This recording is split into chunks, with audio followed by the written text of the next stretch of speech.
check 1 2, check 1 2. Is you got your own headphone controls right there? Check 1 2. So you can turn it up however loud you want it. You're on number 2. Okay, I'm on number 2. Yeah. Okay. Check, check, check, check.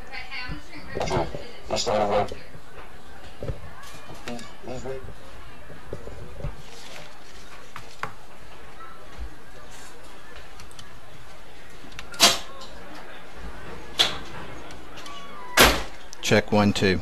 Yep.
I did while you were doing your thing. Gallivanting. Yeah.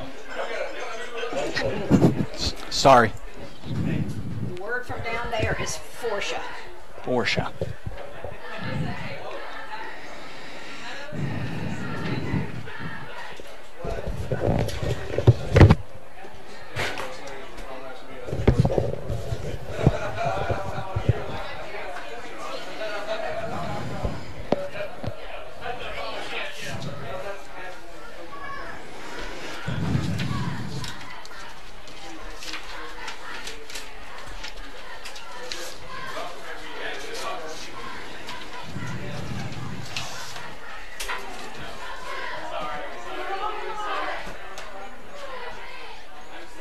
I like that.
Hello, everybody, and welcome to another season of high school football in Northwest Georgia. My name is Steve Conrad. I'm here tonight with Matt Davis to bring you tonight's broadcast between the Darllington Tigers and the Pepperell Dragons live from Chris Hunter Stadium. And if you're wanting to get this game tonight, there are several ways to access the game. You can access it at WLAQ1410.com.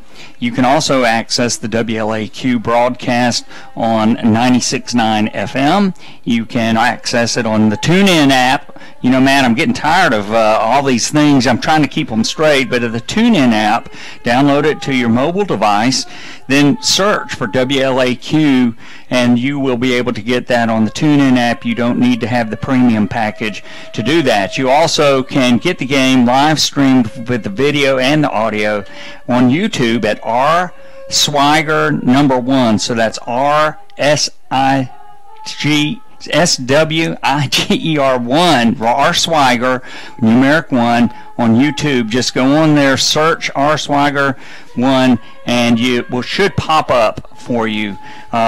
We are, Matt, we're coming into a new season. Darllington Pepperell squaring off tonight to begin the season just like last year. The Tigers went down to Lindale last year, came away with a 44-14 victory after the Tigers were trailing 14-0. But Pepperell, they had a lot of injuries last year. They did make the playoffs. They finished 6-5 for the year. They made the playoffs, lost in the first round, but they feel like they are very healthy. Rick Hurst, their head coach, this is his 5th season over there, and he thinks he's got a really good team over there if they can stay healthy.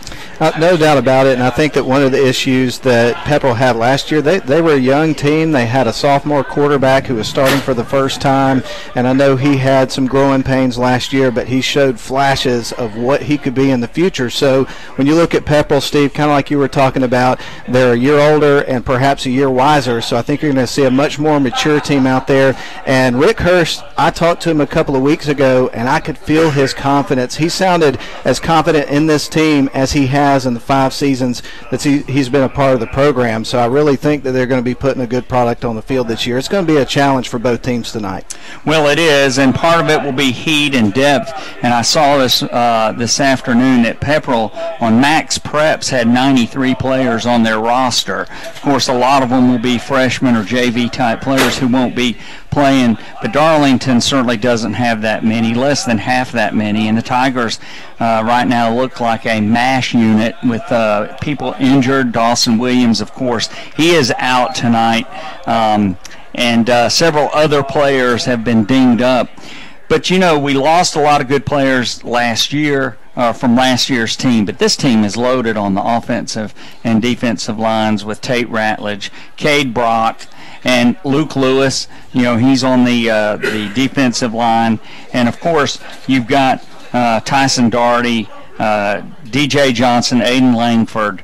They're also out there. So got some players there, and you know, Griffin Brewster's also back. So this is going to be a big thing for Darllington to come back to what they thought last year they would be doing on offense before Griffin got injured. No question about it, Steve. And the silver lining of the situation last year with Griffin was Frank Manning stepped in. He had an entire season of experience that he now brings into the season under his belt. So if something happens to Griffin this year, you know, it's not going to be like a deer in headlights type situation. And it wasn't last year. He did a great job, but this year the depth at quarterback that Darllington has, not a lot of single A teams out there are going to have that on their side for sure. Well, that is true. And speaking of single A and double A, Darllington, of course, in Region 6A, Sub-Region A, and Pepperell is in 7 double A. And that's made up of a lot of the local teams. This is actually a bigger game for Darllington than Pepperell, because Pepperell can lose this game and still win their region and still finish highly ranked in the state. But Darlington, because of the power rankings in the private schools and public schools in single A, Darlington's going to have to win this game. It's just a bigger game because of the power rankings. It is from that standpoint, but in terms of pride and your program, these two teams, they do not like each other. And they've got a lot of history of playing each other in the past, and they're going to get after it, and there's a lot of pride on the line tonight, and so we're going to see a lot of emotion on the field. There's going to be a very intense atmosphere at this game tonight, and I've been looking forward to it for a long time. I know you have as well. Oh, absolutely, Matt. And as we close down to close to 6 minutes before toe meets leather, we'll talk about the series a little bit. It began in 1970. Two teams have only played 23 times. Pepperell leads the series 13-10, and Tommy Atha has won 3 of the 5 games that he has coached against Pepperell. And the one game I remember in several games with Pepperell, the one I remember the most was the 1991 game. Pepperell won the state championship the year before. They came over here to Darlington. They were 8-0. And Jason Payne, who is the uncle of Griffin Brewster, Jason Payne picked their secondary to pieces, and Darlington won 35-21, broke their winning streak, but also kept them out of the playoffs. So, you just think about those kinds of games where the teams are very close to each other, and then those kinds of things happen, and there's just a lot of intensity between Pepperell and Darlington. And the fans love it. We love it. I think it's great for both teams, because if you end up in the situation where you get past your non-region schedule, keep everybody healthy, have a good region, showing throughout the year, and you're fortunate enough to make it to the playoffs, these types of situations, atmospheres like this, and big matchups with a lot of intensity and a lot of emotion involved, it really helps you when you get to the end of the season. And that's one of the things I tip my cap to coaches like Tommy Atha and Rick Hurst and a lot of the coaches around that are willing to schedule those tough games early in the season, because I really think it helps the team in terms of building their confidence. Well, and Tommy Atha, let's talk about him. There's not enough that can be said about Tommy Atha and the great job he's done here at Darlington, Matt. He's in his 18th season at Darlington. He has a 141-56 record. He's never had a losing season, and 5 region championships. Darlington has not made the state finals with Tommy here, but boy, he has done an outstanding job. Had 37 players all-state during the time that he has been a coach here for the Darlington Tigers. And the kids leave here better than they were when they came here, and it's just a testament to Tommy. But he's also got a great coaching staff. Kevin Hunt doing the defense, and great coaching staff. And they do a great job of getting a lot out of the players they have. So Tommy Atha, longer in the tooth, if you will, than Rick Hurst at Pepperell. No question about it. And I think one of the things that is a testament to that is every year you at least see a couple of different guys that are a part of the coaching staff that played here. And I think that says a lot, that they come back and they want to be a part of the program in which they played for, because it means that much to them, and they know what a big deal it is to be a part of the Darlington community and this football team. Well, we're about 3.5 minutes from toe meets leather. The captains from Darlington and Pepperell are out on the field. So that we can go seamlessly from our pregame into the football game itself, Matt, we're going to take a quick break, send it back to WLAQ, the big kahuna, and everybody else that's over there in the radio station listening, and we will be right back on WLAQ and Darlington's live feed after these messages.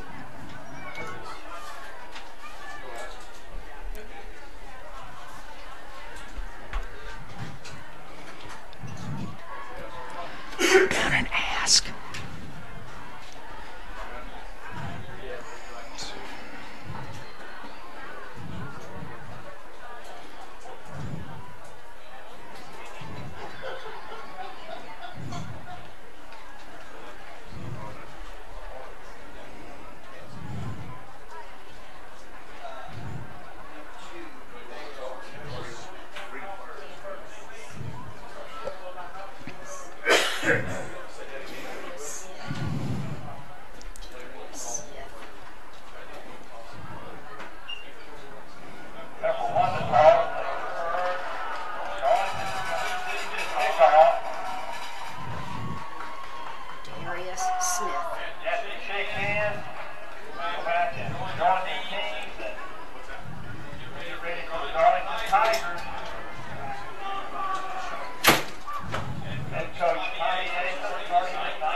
All right, we're back here, Jerry Sharp Field at Chris Hunter Stadium. About 25 seconds counting down. The teams are coming out onto the field.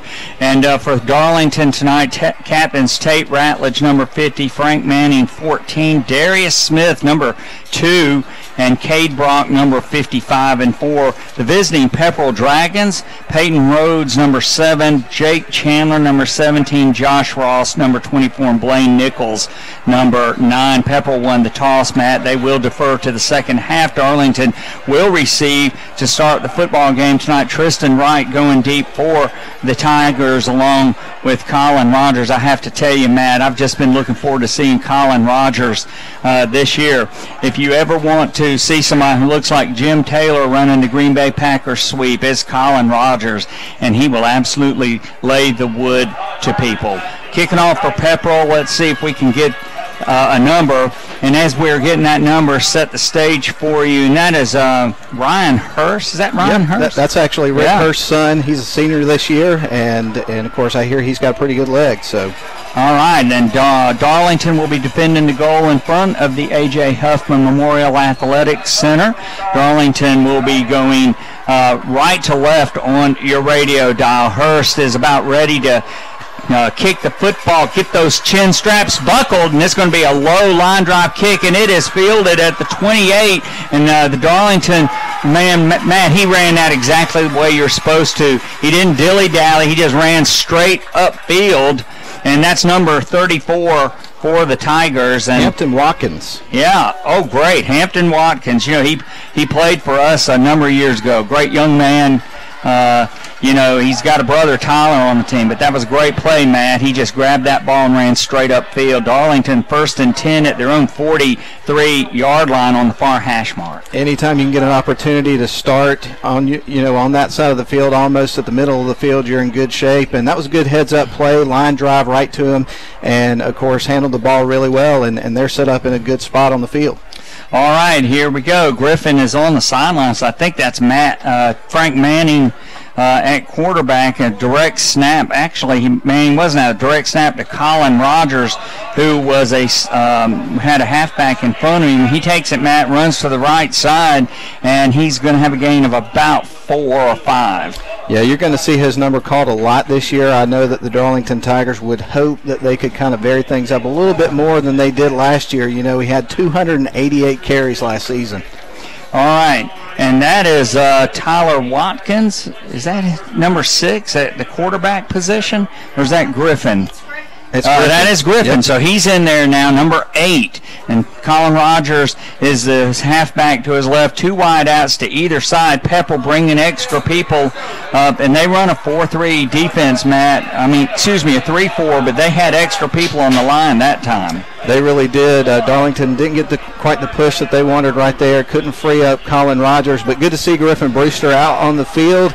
And, of course, with his arm, the dimension of this offense changes quite a bit because he can really get it downfield. Loss of about a 1 yard maybe, and the line to make is the 48-yard line of Pepperell, 47 maybe. So Darlington's going to have about 7 or 8 to go for a first down. 1 wide out to the far side, 3 to the near side. Griffin Brewster in a shotgun. He's looking downfield. Pressure on him. Throwing. Complete to Tristan Wright. Great pass at the 45-yard line. Tristan went way up in the air, Matt, and hauled that ball in. 1st and 10 for Darlington. And they cheered even louder here at Darlington than they typically would on a good play like that, because they know how long this young man has waited to get that opportunity to make a throw like that, and how much hard work he's had to put into getting healthy and getting back out on the field. That was a great pass. It really was. Darlington with a 1st and 10 at the 45-yard line of the Dragons. Griffin Brewster rolling to his right and throws the ball. I think it's going to be complete. No, they rule it incomplete, and that was a sliding Hampton Watkins trying to reel that in. Yeah, tried to come back a little bit, Steve. I think the ball was underthrown just a little bit short, and so when you've got a guy that's been out as long as Griffin's been, it may take a little bit of time for him to totally get zeroed in, but wow, that first throw that he threw was right on the money, so he'll get back on track and shake that one off. All right, and as we got a little break, Robert Hortman, who is a pilot in the Navy Reserve, he and his group down at VFA 204 in Key West. They're listening to tonight's game. They're down there, and so we wish them well. But, Matt, we also thank them for their service to our country. No question about it. So and now we have a break in the action. Darlington has called a timeout with 10:01 to play here in the first quarter. First possession, no score. We'll send it back to WLAQ for a 30-second break.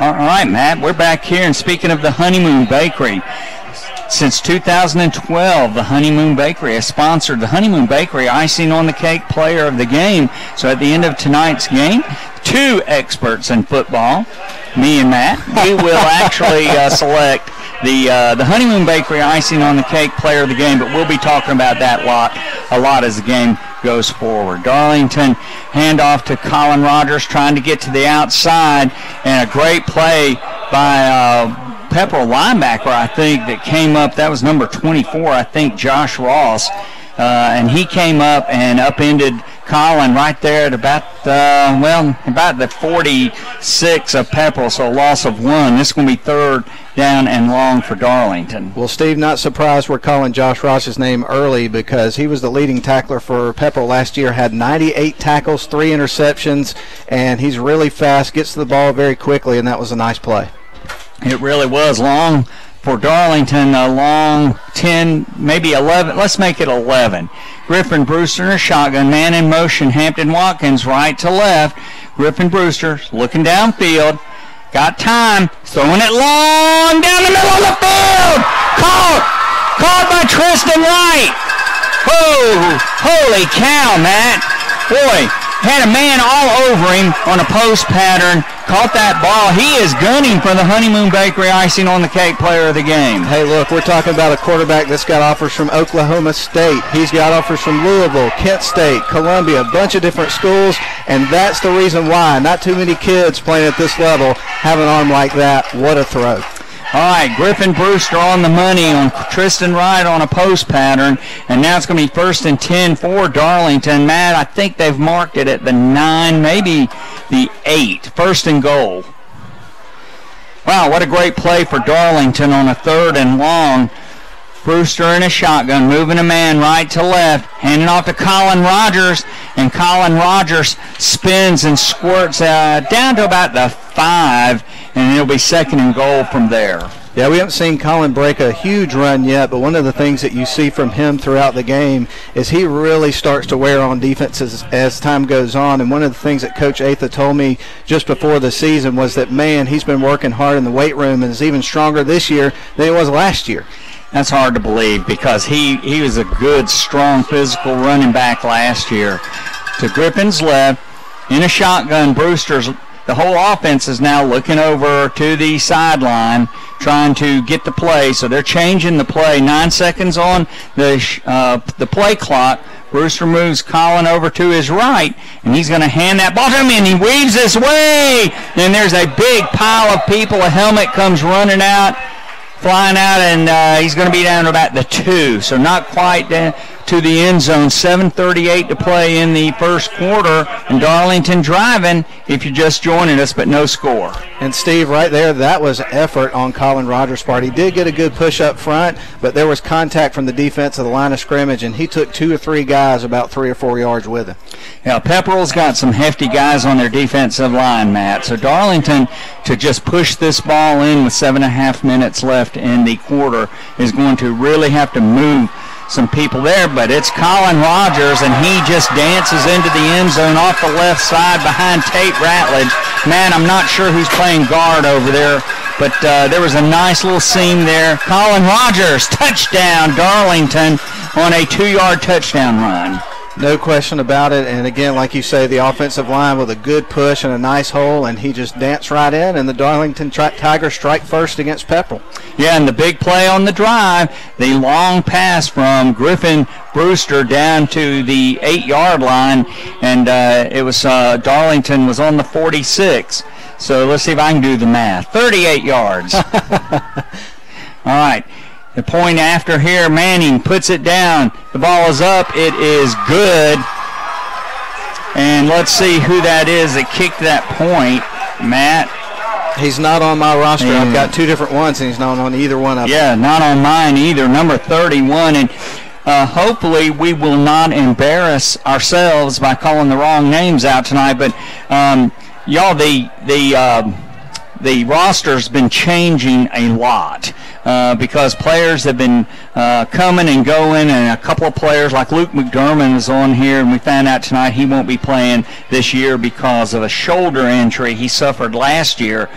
So hopefully he'll be back next year. But Darlington up 7-0, and number 31 is the mystery person because the Darlington people in the press box don't know who it is, but it is a real live person. Well, we will and he's check also on that as much as we can. We'll find out. But yes, and he is going to kick off now to Pepperell. So the Tigers going right to left on your radio dial, wearing their purple home jerseys, white pants. Pepperell now will receive. They are wearing their white travel jerseys, gold helmets with a P, and gray pants, and I can't make out the number of who is deep. Is that Josh Ross? He is deep. I got to have him turn a little Toe bit. meets leather. This is a high end-over-end kick, and comes out of the end zone. But Matt, he put his foot deep in the end zone, and that's going to be a touchback, and that's actually Trey Robinson, number 26. So Trey Robinson takes the kick. But, Matt, we've talked about this many times, and our listeners have heard it, but we'll say it again. When you can put the ball into the end zone for a touchback.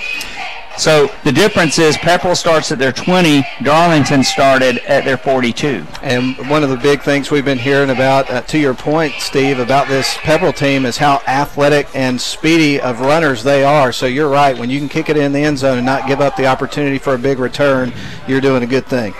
All right, and that is Gage Moses. He's in the shotgun, and, boy, Darlington popped through there on that, Matt. And looks like, is that Cade Brock who got in there? I know Tate's playing left tackle. Is Cade playing nose tackle? Yeah, and Cade had 76 tackles last year. Not surprised we're calling his name first here on defense. Tackle for a loss already for Cade Brock, and it's going to be second down and about 12 for the Pepperell Dragons. Gage Moses. Gage Moses. They have Moss and they have Moses. So Gage Moses, he's in a shotgun, man in motion, right to left. He fakes it to him. He's looking downfield. He pump fakes. He's going to be sacked. Luke Lewis, who missed the end of last year, Matt. He is healthy finally, and Gage pumped that ball and then held on to it, and he was sacked, and that's going to be a huge loss back to the 12. Steve, the big deal here is Darlington's putting a ton of pressure on this quarterback that really struggled against them in the second half last year, and, he's had a whole year to shake that off, and now they're already inside his head right away. All right, this is going to be a third down and about 18. And, Gage Moses, he is in a shotgun formation, has a halfback to his right. Darlington playing deep cover. It's going to be a quick bubble pass out to man, complete, and he is going to be, he is running downfield. Nobody's going to catch him, and I think that is number 26, Trey Robinson. He just took a little bubble screen, weaved his way through traffic, and that is an 88-yard touchdown pass from Moses to Robinson. Well, we've talked about the athleticism and the speed, and we just got our first look at it. And for the young man that's the quarterback for the Pepperell Dragons, threw, as you mentioned, a screen pass, and that's got to help that young man's confidence after taking a couple of sacks. That was a big play. Oh, it was a huge play, and Pepperell is 1 point from tying this up with 5:33 to play here in the first quarter. Darllington up 7-6, but Pepperell going to kick the point after. And let's see, that is number 3, Ryan Hurst. And he is Coach Rick Hurst's son. He will be attempting an extra point for the Pepperell Dragons after the long touchdown. And here we go. There's the snap. It's high, but it's put down, and it is put through. So, with 5:33 to play, quick strike by Pepperell at 7-7. We'll send it back to WLAQ for a 30-second break and come back for Pepperell's kickoff to the Tigers.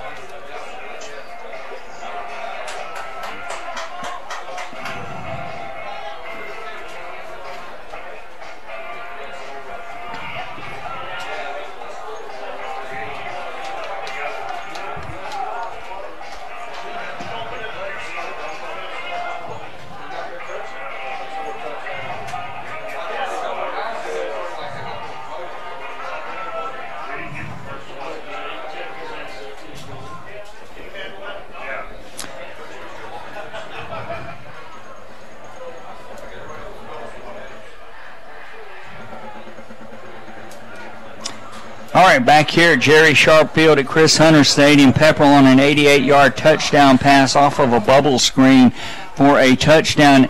83 degrees here, Matt. Feels like 89, and look at the flag. It is not moving one bit. A lot of people out there are fanning themselves because it is a very hot, humid night here in Rome, Georgia. It really is, Steve. And as far as what happened with Pepperell right there, you know, for them, it was just a great thing because obviously Darllington strikes first on a great drive, and then a couple of sacks from the Darllington defense. They were really, I felt like they were getting in the head of the quarterback, a screen play, and they're in the end zone. So that's certainly the way you want to recover from that situation. It certainly is. So Darllington will receive the kickoff now.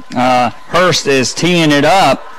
And I can't make out who that is that's deep for Darllington. That's Patrick Shelley. Okay, Patrick Shelley deep for the Tigers. Hurst is looking downfield, and here he comes. Toe meets leather, and this is going to be a high end-over-end kick, but it's going to come down short at the 15-yard line.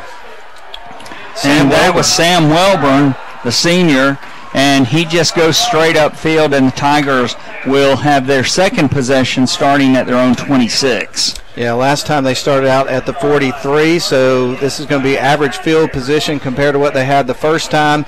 But with the way Griffin Brewster showed out that arm on that first drive, we'll just have to see what happens as they get back out there and try to respond to that Pepperell touchdown. And Darllington, you know, this is where you just have to stay settled in on what you're doing and just play your game. You know, quick strikes don't come all the time, and so somebody will, you know, they'll look at the defensive breakdown on that long bubble screen touchdown pass.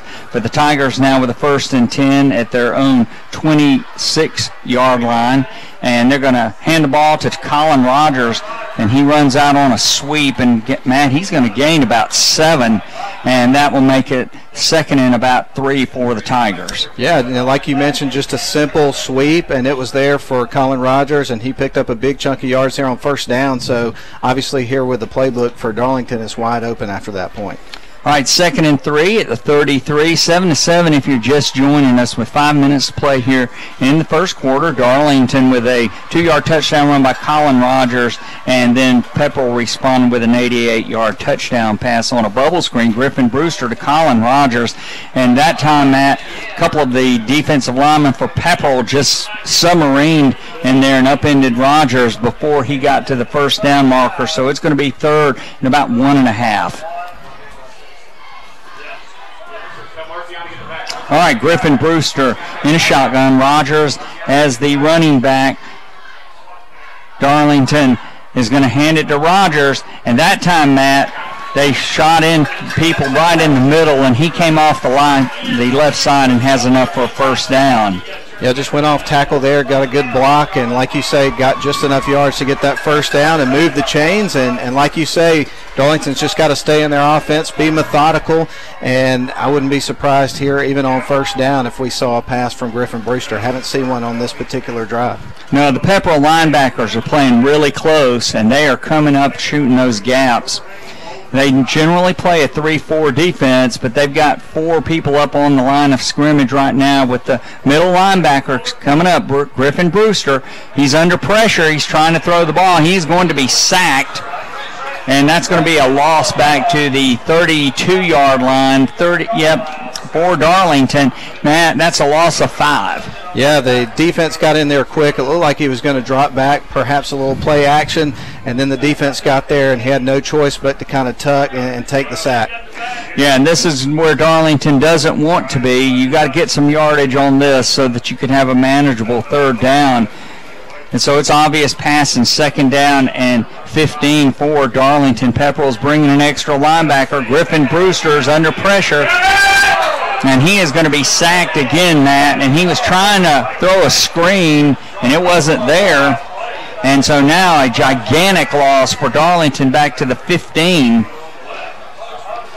So the Tigers are going to have 3rd and a mile. Yeah, definitely one of the big advantages that Darlington has is the passing game that they have with Griffin Brewster. But in this particular drive, they've not been able to get a pocket for him, create enough time for him to do anything with it. Yeah, Pepperell's gambling right now a lot on their defensive side, bringing linebackers, and that time they did. So Darlington, the line to make, man, is the 47, and the Tigers are on the 15. So I don't know how many 32-yard plays you got in your playbook, but we'll see. Griffin Brewster in a shotgun. He's going to hand the ball to Colin Rogers. Colin Rogers is just gaining what he can. It looks like a little rugby scrum out there as they push out past the 20 to the 21-yard line, and the Tigers will be forced to punt the football. Yeah, I did exactly what you expected them to do there, just a simple run. See what you can get. See if you can get a little bit more yardage so you can put yourself in position for Big Tate to come out there and boot one and try to flip the field. All right, number 24 for Pepperell, Josh Ross. He is back to receive the punt. Pepperell is, they've got about 7 guys on the line. Let's see. Now Carson Swiger is coming out. I don't know if there's something wrong with his equipment or he's injured, but he has come out, and the referee has not set the play clock yet, and that is Drake Miller. Excuse me, I'm sorry. That is Mason McKenzie who's coming in. I think he'll be snapping the ball to Tate Ratledge, who's standing at about his 5. And, boy, that is a beautiful punt. Spiral. Look at that bounce. Yeah, and Ross just under, he just did not estimate that very well. He let that ball go over his head. And so Darlington now has a great turn of the field. The ball back down to the 25-yard line of the Dragons. Wow. So let's see if we can figure that. That's 25, and then we were at the 21. So a 51-yard, 46. Don't ask me to do math because you're not going to get the correct results, I can tell you that. So actually 29 and 25, that's 54, I think. So anyway, Darlington with a big punt. Now second possession of the night for the Dragons. Moses is back in a shotgun formation. 2 wide outs to the far side, 1 to the near side, and he's going to pump fake. The left-hander throws the ball downfield. Wow, great play by Patrick Shelley, Matt. He came up in the air, almost intercepted that ball as the receiver ran under him, incomplete. And Patrick Shelley, he's just a sophomore. I remember last year people telling me how athletic he was on the football field as a basketball player, and you can really see that he's grown in size and has got a higher level of maturity out there on the field than he had last year. We're going to see that young man make some big plays on both sides of the ball this year, Steve. All right, Darlington with 4 down linemen in this set right here, and we've got DJ Johnson and Davis Watson in there, and that's going to be an incomplete pass over to this side of the field from Moses, and that was intended for Peyton Rhodes over here, so it's going to be 3rd down and 10 for Pepperell. And Peyton Rhodes was the leading receiver for Pepperell last year. He had 47 receptions for 1,378 yards and 16 touchdowns. And, I mean, he's just a fine player, so we're going to be calling his name a lot throughout this contest. All right, and Frank Manning comes in to replace Cade Brock, so Darlington's going to go with 3 down linemen in this particular set, Matt. You've got Moses in a shotgun. Man goes in motion right to left. Here's the snap. Moses rolling to his left. Luke Lewis is there. Oh, they've sacked him.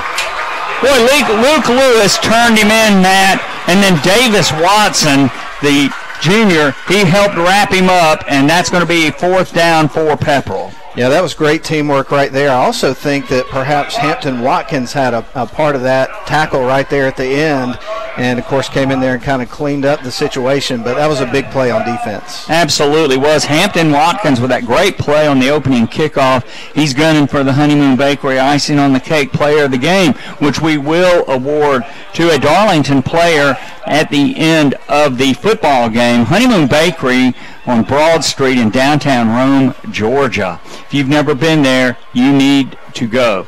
All right, here is the punt. It's going to be an end-over-end punt.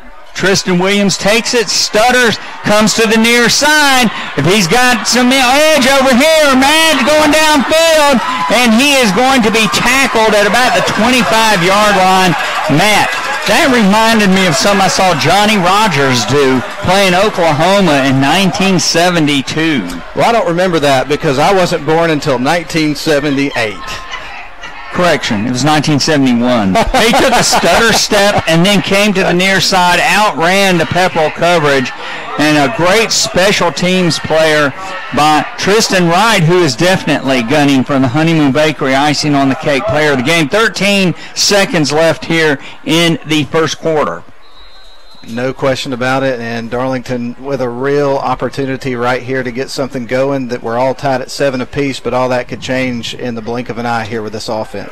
1st and 10 at the 25-yard line of the Dragons, and Darlington did a good job with special teams that time, Matt. Griffin Brewster in a shotgun formation. Shelley in motion left to right. Hand off to him. He's trying to get to the outside. He's going to throw to a man wide open. Carson Swiger. Oh, what a great play, Matt. I haven't seen Darlington run that play that looked like the speed sweep, and Patrick Shelley just stood up and hit Carson Swiger, who was behind the defense, and the Tigers have pulled a trick out of their bag. Darlington has 3 quarterbacks on this team. Of course, Griffin Brewster, Frank Manning, and Patrick Shelley. Anytime you have a situation like that and athletes like that, crazy things can happen with some trick plays. We're going to see more of that as the season goes on. Wow, that was a great play. Great pass. Carson got that ball and was knocked down as he was going in to the end zone with a 25-yard touchdown pass. Shelley to Swiger. Manning puts the ball down. It's up. It's going to be good. And the unknown kicker, number 31, puts it through, Matt, and another point. So with Darlington up 14-7 with 5.5 seconds left, we'll send it back for a 30-second break and then come back for Darlington's kickoff to Pepperell.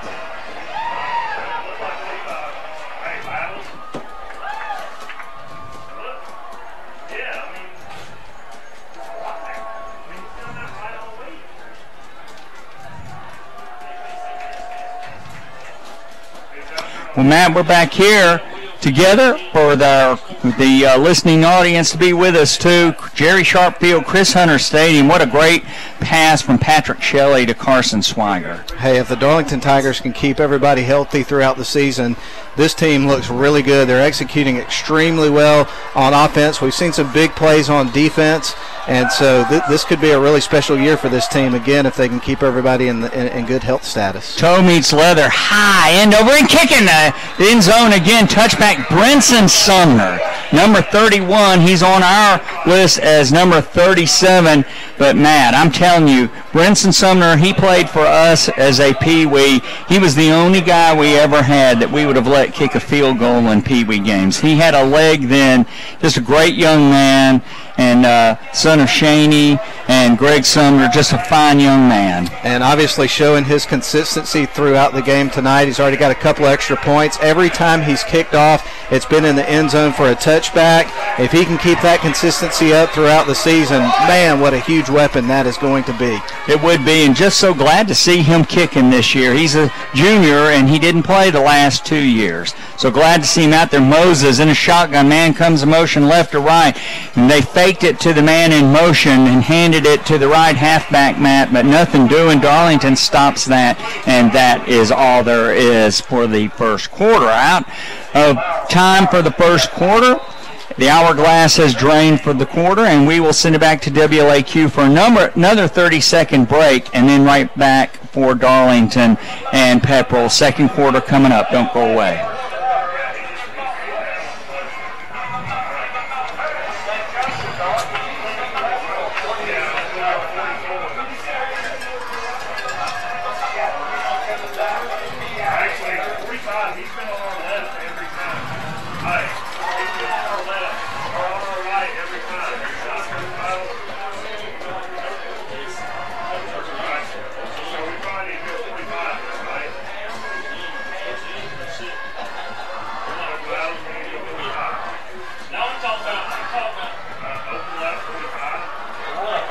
All right, we're back here at Jerry Sharp Field at Chris Hunter Stadium. Matt, Gina's given me some stats from the first quarter. Our executive producer, no penalties in the first quarter for an opening game. That's very unusual. You usually have some mistakes. Both teams had 3 possessions. Darllington ran 16 plays. Griffin was 3 for 4. Pepperell only ran 7 plays. 3 first downs for the Tigers, none for Pepperell. The 88-yard touchdown pass didn't generate a first down for them. But Darllington up 14-7 on Patrick Shelley's touchdown pass to Carson Swiger, and we're about ready to get underway here in the second quarter. Hey, while we got a second, I do want to remind everybody to tune in after the game tonight. Rome Orthopedic Center High School Football Scoreboard Show with Randy Davis and Lynn Butler, or the Big Kahuna and Lenny B. All right, that will be tonight at 10 o'clock. Hand off to man coming right to left. And I believe he just got tated. He sure did. And, of course, you know, most teams are going to try to run away from that. And I certainly, if I was out there, I would be running completely away from anywhere near that young man. Yeah, they tried to. He was playing left tackle and slid over and knocked the running back down after a gain of about 2.5. It's third down for Pepperell at their 23. The line to make is the 30. Moses in a shotgun formation, 2 wide outs to the far side, 1 to the near side. He's looking to throw over to his left. He completes it to a man who had some space over there at the 30-yard line. He's out to the 35, and that'll be a first down for the Dragons. And we just saw one of the reasons why Peyton Rhodes is so sought after in terms of recruiting, because on that play the ball was up and it was even tipped a little bit, kind of changed the trajectory of it, and he leaped up and grabbed the ball out of the air and made a nice play. Good hands from Peyton Rhodes. Yeah, and you know, Pepperell runs this spread offense, and the best way to keep the pass rush from affecting you is these little short, quick passes. Darllington playing soft in the defensive secondary, and he hands the ball to a man going out the right side, and he is going to be tackled at about midfield. There was a block in the back, and the referee did see it. He finally got his handkerchief out, Matt, and threw it out there, but there was a big block in the back. So this one's probably coming back here for the Pepperell Dragons. That was Shannon White who ran the ball, and I mean, man, the fast wheels for him, but there was a reason why he had so much room to run apparently. And Matt, this is actually going to be a personal foul, and it could be called because of the blindside block rule that was put into effect about 3 or 4 years ago, and that is a penalty, a personal foul, when someone blocks a man from the blind side. It's a safety penalty, so this is going to mark Pepperell back. They had a first down, so this is going to move the ball from the 49 back to the 34. So not only will cost them a first down, it will result in a loss on first down. So what I don't understand, well, he did not show that it was dead ball, so this is going to be first down and 12 from the 34-yard line of the Dragons. All right, Moses in a shotgun formation, brings the man from right to left, 2 wide outs to the near side. He's going to look downfield. The left-hander throws, complete to number 7 over there, man, and that's Peyton Rhodes, and he caught that ball and squirted upfield. That's going to be a gain of about 8. Let's see where they mark it. So it'll be second down and about 4. Make it a 3 yards. There again, another play like you mentioned by Peyton Rhodes. He's just a young man that has a knack for finding the ball and finding a way to get to it and grab it. Yeah, and right now the Tigers are kind of playing a soft defensive secondary. Moses, he reads that, Matt, and keeps the ball instead of handing it off. And he is going to be tackled before he reaches the 45-yard line of the Dragons. 10:23 to play here in the second quarter. Darlington up 14-7 if you're just joining us. This is going to be a third and short for Pepperell. The line to make is the 46 there on the 45. That's where the nose of the ball is. Be interesting to see what kind of play they dial up here, because as we've been watching this team, they've got a lot of really fast runners, but we haven't seen any real hard runners like you have with Darlington and Colin Rogers. So I'm curious to see what they dial up in this situation. Yeah, timeout taken on the field by Pepperell. And Matt, while we have a break, we also want to wish Ramona Wood well and send our sympathy to her and her family. Her oldest son, Jonathan, was shot and killed last Saturday night. He played for the Darlington East Central team in 2002, 2003, and even though he went to East Central, he was a Tiger at heart. Just a great boy when he played for us. Just a great young man, and just a great loss of life, and just no sense to it. But boy, we wish we give our best to Ramona, her family, and our sympathy and prayers to them. No question about it. Those are stories that we shouldn't even have to talk about because they shouldn't happen. But it's unfortunate. Yeah, it really is, and they're having a hard time right now. I was going through my house the other day, and I had a picture of that team and just saw his smiling face. It's tough. We'll get back to football here. Third and short for Pepperell. I think they had a man move. Yes, illegal procedure, and that was the man standing in front of Tate. And I guess you're always going to want to get off to a good start when you're in front of Tate Ratledge. But that's going to be a 5-yard penalty, so instead of 3rd and 1, they have 3rd and 6, Matt. Changes everything. Yeah, it does. That's something that will make the coaches absolutely pull their hair out, because you had a 3rd and short, a very manageable opportunity, and you're playing up against a team that is playing extremely well and got you last year, and to make a mental mistake like that, that's frustrating. All right, 3rd down and 6 for Pepperell.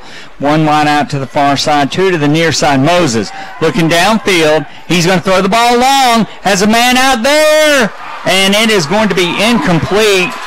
Boy, there are a lot of people on the Pepperell side yelling about that, thinking that there should have been a penalty. Tristan Wright just got in the right spot where the ball couldn't get to the receiver and cleanly, and it's an incomplete pass. So Pepperell will have 4th down and about 6. Big penalty. Yeah, as you mentioned, Tristan Wright. Also, Kobe Nadeau was headed over in that direction. So obviously the Darlington defense has realized very quickly how much they have to pay attention to Peyton Rhodes, and that he's going to be a primary target here for the quarterback, Gage Moses. All right, Ross back to punt. Darlington has Shelley and Wright to receive the punt. It's going to be a wobbly kick coming down to Tristan Wright, and he's just going to run straight upfield, and he dances out to the far side, and he's going to be tackled, Matt, at about the 38-yard line of the Darlington Tigers. Let's see where they mark it. But again, a nice little stutter step there. Sees where he's going and then runs straight upfield. Nice run by Tristan Wright. And I got to tell you, Steve, this has been a really big treat so far here the first week of the season. We knew Darllington Pepperell that's one of those kind of matchups that you want to see, but these are two really good, well-coached, physical, athletic football teams going head-to-head tonight. This is what you want to see. Oh, absolutely, Matt. And, big penalties on that drive by Pepperell, the personal foul that took away a first down, and then the illegal procedure penalty, which moved it from 3rd and 1 to 3rd and 6. So right now Pepperell's making some of the mistakes that Darllington has avoided. So let's see if Darllington can keep it going. Griffin Brewster, he drops the ball, but then he hands it to Colin Rogers, who just bulls his way forward over the center, Matt. That's Cade Brock, and Darlington's going to have a short gain. Well, let's see, better than I thought. It's going to be 4 yards out to the 43. Yeah, that was a good play. As you mentioned, there was a little bit of an issue with the exchange, so anytime you can have a situation like that and get half the yard you need for a first down, you're in good shape. Brewster in a shotgun now. Everybody stands up. They're looking over to the sideline. Carson Swiger, the wideout closest to the edge of the field on this side. Pepperell, Matt, look at them. They're bringing up their defensive backs. Colin Rogers just bursts off the center, right up the middle, out to midfield, Matt. And that's where Darllington had a lot of bread and butter last year, running behind Cade Brock right up the middle. Yeah, he just pile drive into Bryant Simpson and just took him with him. And again, we talk about what a strong runner he is, and he's also one of those runners that when he gets loose and gets going downhill, he's also pretty fast. And we haven't seen him break a big one yet, but he's just a step or two away from it happening. We're going to see it happen tonight. All right, now right guard is Tyson Daugherty. I have not been able to make out the left guard. Cade Brock at center, Tate at left tackle. So we'll try to let you know, because Darllington right now is starting to run the ball up the middle, and now there are flags all over the place, and I suspect that's going to be an illegal procedure or illegal movement against Darllington. First penalty for the Tigers on a 1st and 10 at midfield. That'll be a 5-yard penalty, mark Darllington back. And, man, what a dangerous offense Darllington has this year with Griffin Brewster back in the lineup. They're always a pass threat, so no matter what Darlington's doing consistently on offense, the defense knows that they have to respect that arm, and so that definitely helps loosen things up for the running game and vice versa. So let's see what they can do here on this next play. All right, 1st and 15 for Darllington. I think that's Aiden Langford at the left guard spot. So they're running behind Cade Brock and Aiden Langford. Here comes Colin again. Excuse me, that is number 10, Joseph Marion. He is a junior, and he tries to run straight up the middle, and he is met by a wall, a gain of about 1.5. Yeah, that's one of the things that this Darllington team is going to have to figure out as the season goes on, because obviously they can't rely on Colin Rogers every single play. They're going to have to find somebody to kind of fill in the gaps and get some good yardage out of, and we'll see who emerges to be that person or two. All right, 2nd and 13 for the Tigers. Men coming on and off the field. Griffin Brewster in a shotgun. He's rolling to his right. He's looking downfield. Got a man behind him, and he's going to be sacked. And that man just outran Tate Ratledge, just ran around the end. And I believe that was a blitz and linebacker, Matt. But that's a sack, and that's going to be a big loss for Darllington back to their own 42. Yeah, that was, I believe, Slade Clevenger. And you could tell that Griffin Brewster, he didn't know exactly where he was coming from, but he could hear the footsteps, and you could tell he knew he was about to get hit. But that was a big play for the Pepperell defense. All right, it's going to be 3rd down and long for Darllington. The line to make is the 40. The Tigers are at their own 42. That's a good 18 yards for Darllington. Of course, one of the things we've seen tonight, we've seen Griffin take a few sacks, and in a couple of situations he's just been able to shake it off and make some good throws, so not too much rattling his cage tonight. All right, Griffin Brewster looking downfield. He's going to throw to Tristan Wright, complete on a bubble screen. Tristan Wright back to the midfield stripe and beyond to the 45-yard line. Almost got there, Matt.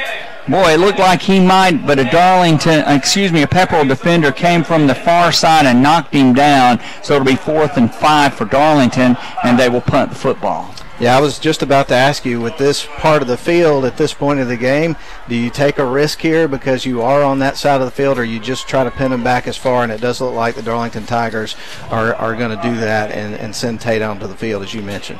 Well, right now Tate has a 54-yard punt in his pocket for the night, so let's see if he can put some touch on this. He is so funny as a punter, because you just don't expect someone that big to be punting. This ball is going to bounce at about the 21-yard line and then bounce out of bounds. But, boy, he put that ball up on the chute, didn't he? Yeah, it is a sight to see that, and every time I've ever had a conversation with Tommy Atha about Tate Ratledge, he always laughs and brings up the fact that he thinks that Tate's favorite thing to do in practice is to get out there and punt. And so, and he is good. That first punt, that spiral, once he got that thing to turn over, it was just a great kick. He is just a great athlete. He is, and I know that as a Georgia Bulldog fan, you'd be excited to see him play anywhere, but you're extra excited that he's going to be a Bulldog next year, huh? Absolutely, Matt, absolutely. All right, on the defensive line, looks like we've got Tate, and then is that Davis Watson in the middle, along with Luke Lewis over here on the right side, 3 down linemen. And then Darllington moves around a lot of people, trips down here, Matt, to this side, and 1 wide out to the far side. So Pepperell with another possession. Moses takes the snap. He's going to throw it down here on the same bubble screen. Different person, but the same bubble screen that they completed it on for the long touchdown. And it's going to be a gain of about 8. Let's see where they mark it. 42. Excuse me, the 32, actually a gain of 11. So it's going to be the 33-yard line. So a nice little bubble screen for the Pepperell Dragons, keeping Darllington a little honest. Moses in the shotgun formation. Actually, I think we've got Shannon White in at quarterback. Well, You're right. Incomplete on a 1st and 10 from their own 33. Moses, the left-hander, threw it high over his intended receiver, and it was another little bubble screen, Matt. The way they were lining up, I thought they were going to snap it to Shannon there for a second. Yeah. All right, incomplete. It's going to be 2nd down and 10 at their own 33-yard line. 5:29 to play here in the first half. Pepperell gets the ball to start the second half. 14-7, Darllington up. And this was the score at the end of the first quarter. Moses with 2 wideouts to either side. He's going to fake it to man coming up the middle. Then he keeps the ball, and a nice little run off his right side, Matt. And it's going to make a manageable 3rd down for the Pepperell Dragons. 3rd and about 1. Yeah, that makes him dangerous right there, knowing that he can do that. Obviously, it was a RPO right there. He could had the option to run, pass, or as he did run, and almost got the 1st down. Yeah, and this is a big play for Pepperell. You know they want to get the 1st down. Darlington's bringing people up. 2 wideouts to the far side, 1 to the near side. 2 running backs for Moses. They're looking over to the side of the field. And this is where Bart Starr on 3rd and short would go over the top. And, boy, now that took care of that. Handoff to the man going left to right, and he got sacked. And that was number 4, Colin Rogers, administering a little medicine to the Pepperell running back, and a loss of 3. Now it's going to be 4th and 4. Yeah, that was an authoritative hit right there from Colin Rogers. And look at that young man out there clapping and trying to get everybody fired up. He just has endless energy, doesn't he? Yeah, and you know, when you see big number 4 coming, whether on offense or defense, you just say, uh-oh. Great play by Colin Rogers, gunning for the Honeymoon Bakery icing on the cake player of the game. Will be announced at the end of the game. 4 minutes to play here in the first half. Ross back to kick for Pepperell. Darllington doesn't rush. Comes off the side of his foot. Darlington's got a break. And then it rolls a little bit, and it's going to roll out of bounds at about the 37-yard line of the Tigers. A little scuffle going on out there between Pepperell's player and Carter Anderson. who's on special teams for the Darlington Tigers. Matt, thus far, Darlington has definitely been ahead in special teams. No question about it. You talk about the victories that happen within the game that lead to your success, and one of the things that you can certainly see when you look down at the statistics for this game is in terms of field position, it's been all Darlington. They started at the 43 their first drive, the 26 their second, I believe the 25 the next one, but then 38 and then 37 their last two. So, all right, it's going to be a 1st and 10 for Darlington at their own 38-yard line on the near hash mark, and the Tigers got plenty of time, 3:48 to play in the first half. It would be great, since Pepperell gets that ball, to start the second half for the Darlington Tigers to get some points here. Man in motion, left to right, and it's going to be handed off to Colin Rogers, who is coming in motion, and it's kind of like that sweep, and he gets about 5 yards, Matt. And this is one of those things. This is what he does so well, is they run it, and he may not get a lot on every play, but eventually people get tired of tackling him. No question about it. And again, we were talking about this earlier.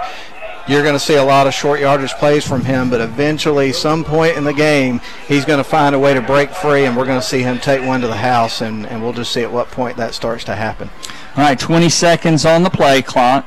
Darlington, 2nd down and 5 from the 43-yard line of the Tigers. Griffin Brewster hands it to Colin Rogers again. He cuts it upfield, midfield. Colin Rogers still on his feet, and he is down to the 46-yard line of Pepperell. And Matt, he saw that on the inside and cut it upfield, just like Jim Taylor used to do on the Packer sweep. You see daylight, and as Lombardi said, run to daylight. No question about it. And then there at the end of the play, finally it took 2 guys, but Pepperell was able to get him down.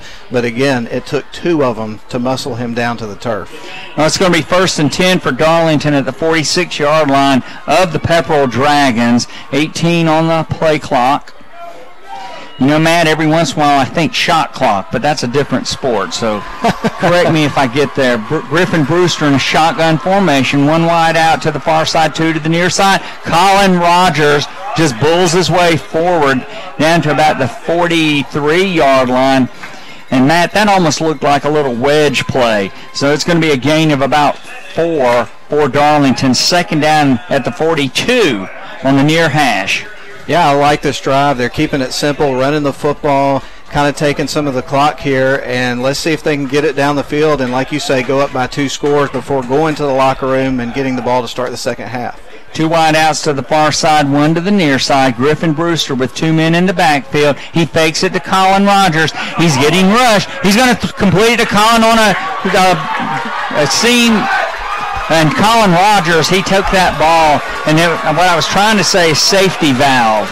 But there's going to be a penalty here, Matt, and it's going to be holding against Darlington.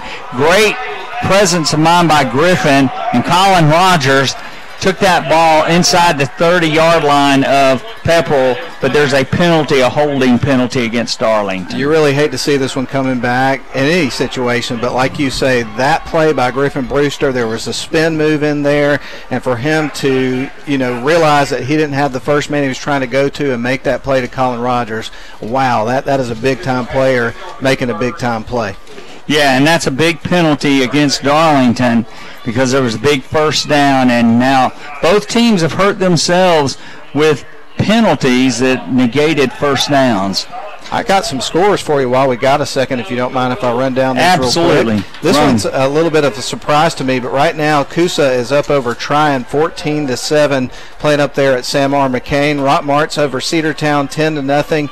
Gordon Lee is up over Day, but I don't see the rest of that score. Lafayette over Model 6-0, and Chattooga over Daresville 6-0. Haralson County 6, Gordon Central 3. All right, Griffin Brewster, he completes the ball to Carson Swiger on a little bubble screen, gets a little bit of that yardage back, and it's going to be shy of midfield at the 48-yard line. And let's see what the Tigers do now. 1:21 to play here in the first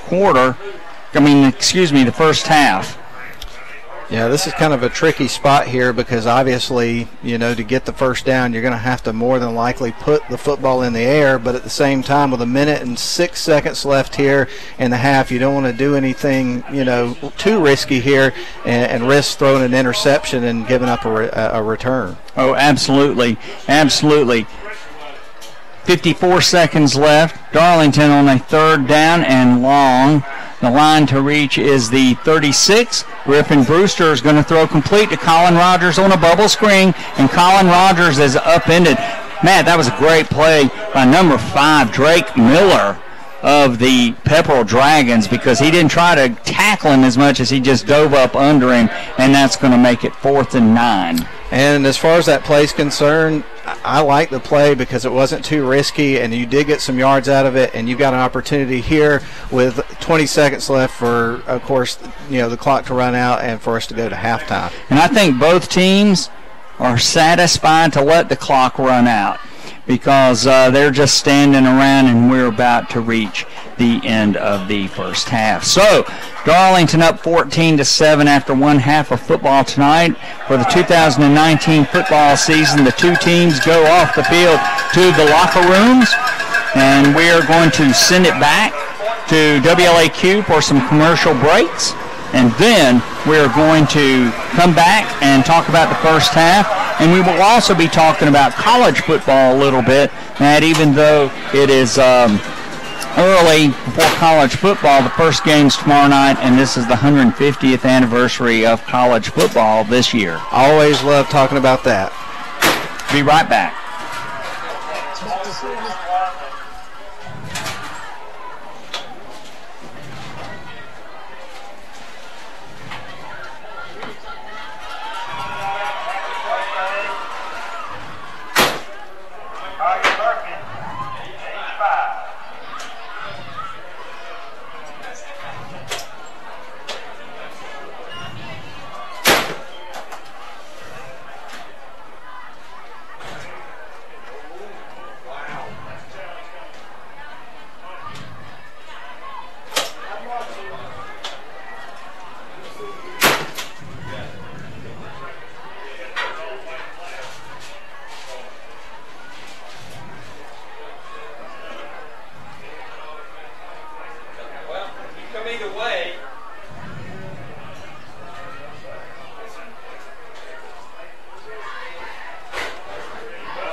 All right, back here at Jerry Sharp Stadium Jerry Sharp Field at Chris Hunter Stadium. Halftime, Darlington up 14-7 over the Pepperell Dragons in the first game of high school football in the area, other than, Rome started last night, but most teams didn't start till tonight. But the first game for Darlington and Pepperell, and the area didn't get off to a good start last night with Rome losing to Marietta Blue Devils. Athletes all over the field, Matt, but Rome will get it together, I'm sure, as the season goes on. Yeah, there were some flashes in that game where you could tell that they're going to be good. They may not be as good as they've been the last few years. They may be. We'll have to see what happens. But anytime you have a situation where you graduate a quarterback that's going to Virginia Tech, and a guy like Jamias Griffin, who's now at Georgia Tech, is probably going to get a lot of playing time this year, and some of those good skill players like that, it's going to take a little time for things to get on track. But the one thing that Rome really has this year that's going to work on their side as they go throughout their schedule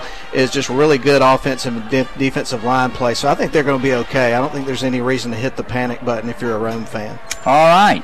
Now let's talk about the game here. Darlington up 14-7 from the scoring standpoint. Darlington took the opening kickoff. Good field position on a great play by Hampton Watkins, catching a line drive on the kickoff, Matt, and he just ran straight upfield.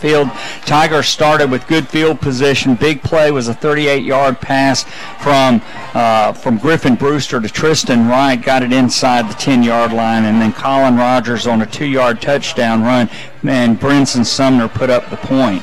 Then an 88-yard touchdown pass from Moses to Robinson. Hurst put up the point for Pepperell, and it was just a little bubble screen. And, Robinson got that ball, Matt, wove through traffic, and then he was gone, and showed that athleticism of the skill players at Pepperell. And then Darlington scores on a 25-yard pass. Patrick Shelley pulls up the ball on what looked like a speed sweep. He pulls it up, hits Carson Swiger, who's behind the defense. Sumner put up the point. That was the end of the first quarter, and it looked like we'd have lots of scoring, but the second quarter turned into a slugfest, and neither team scored. Both teams committed very costly penalties in the second quarter, Matt. We talked about the fact there were no penalties in the first quarter, but Pepperell committed 2 costly penalties on the same drive that wiped out a first down, as well as wiped out a third and short, and they had to punt. And then Darlington, Colin Rogers takes a safety valve pass from Griffin Brewster at midfield and goes inside the 30-yard line of the Dragons, and that was negated by a holding penalty. So very costly penalties for both teams. Absolutely, and I mean, even with teams that have a pretty good amount of experience, you do kind of expect that you're going to see some things of that nature take place in the first game, especially when you got a situation where you got two just really good football teams going head-to-head. You're going to see some mistakes take place, and I think when you get to the end of this game, probably what's going to happen is the team that makes the fewest mistakes is probably going to be the last team standing, because both of these teams have some really good athletes, and this has been a lot of fun to watch. Well, it has been, Matt, and both teams, you can tell it's an evenly shaped game and an evenly matched game, because both teams have played well. Both teams have made some critical mistakes.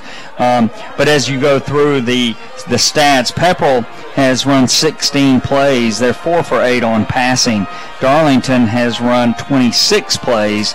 So Tigers have run 10 more plays. Griffin Brewster is 6 for 7 passing the ball. The Tigers with 5 first downs. Pepperell with 2. 3 punts for Darlington, and 3 punts for Pepperell. Tate Ratledge has really looked good punting the football. And on special teams, Darlington has an edge, where we go back to Hampton Watkins' play on that kickoff, which gave Darlington field position at their own 42. Brinson Sumner pinned Pepperell in, or kicked the ball into the end zone twice on kickoffs to Pepperell, and that meant they had to start at the 20-yard line. And then Tate Ratledge's 54-yard punt the great punt return by Tristan Wright, which flipped the field when Pepperell was trying to pin Darllington back. So on special teams, the Tigers certainly appear to have had an advantage. Yeah, no question about that. And while we've got a second here, I know we're going to take a break here in a couple of minutes. I do want to mention something to our listeners that you may or may not have heard about, and Steve was actually a part of this past week, but we've got a new show that we launched in May right here on WLAQ 1410 and 96.9 FM, and you may have saw something about it in the Rome News Tribune today, but it's called Northwest Georgia Sports Live, and it's a local sports talk show every weekday from 5 until 6 p.m., and I host that show every day. On Monday, I've got my buddy Eric Collins who joins me.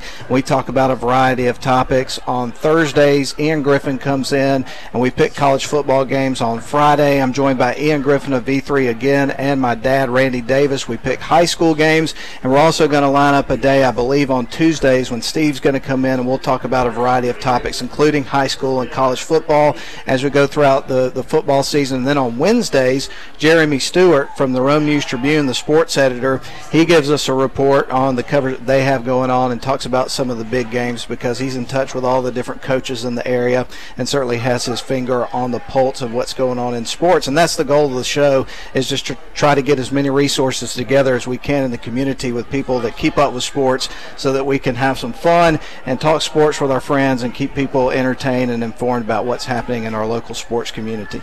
And it's a great show, Matt. You do a great job at it, you and Ian and the guests you've had. And, you know, one of the things is that while people don't use the radio as much as they used to, people still get in their car and they turn the radio on. And when they know a good local show is on, they'll tune in. I know I do. Well, I appreciate that, Steve. And you mentioned that, you know, people have different listening habits than they have in the past. And one of the things that we've done with this particular show and some of our others as well that happen in the morning is we've added a Facebook Live component to it. So in addition to having the opportunity to listen on the radio at 96.9, 1410, from our website at WLAQ1410.com in terms of the audio stream, you can also watch on most days a live video feed on Facebook Live. And then we also have a podcast component that we've been working on as well. So we've got a lot of different platforms in which you can access our content, and that's kind of the wave of the future, so to speak. So. Well, it is the wave of the future, and, you know,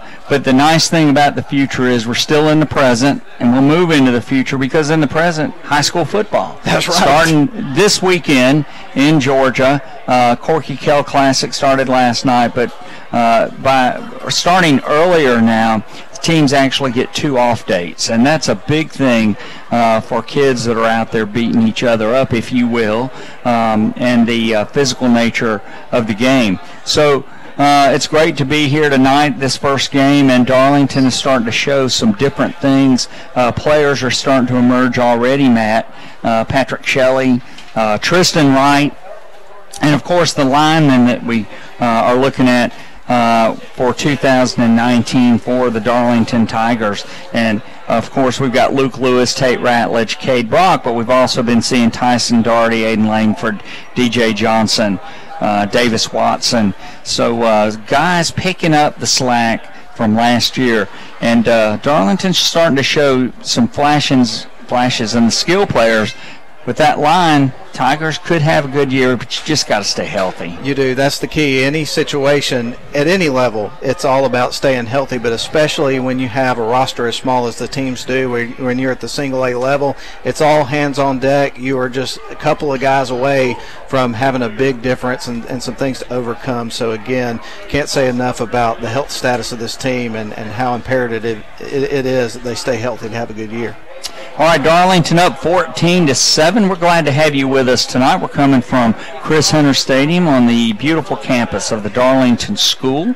And we're going to send it back for some commercial messages and come back, talk a little bit about what we might be doing as the season goes on about college football. 150th anniversary of college football, and just a lot of different things that are coming up in different venues or different locations to say here's what's been going on in college football for 150 years, and we'll be talking about that as the season goes on. Darlington 14, Pepperell 7.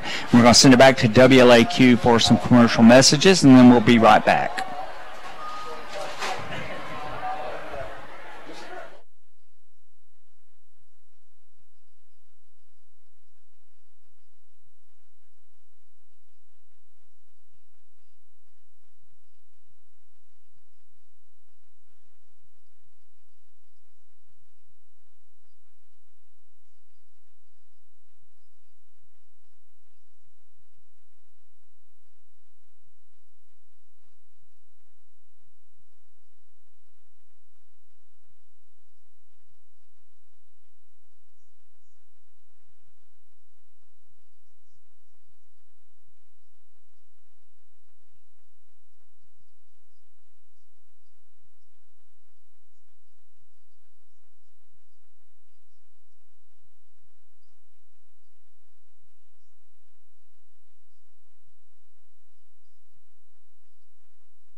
All right, back here at Jerry Sharp Field, Chris Hunter Stadium. Ladies and gentlemen, glad to have you with us tonight. Halftime activities going on at Darllington School, and Darllington up 14-7, Matt, and the teams haven't come back out on the field. And as we promised, we're going to be talking about a lot of football during our football half times, as we should.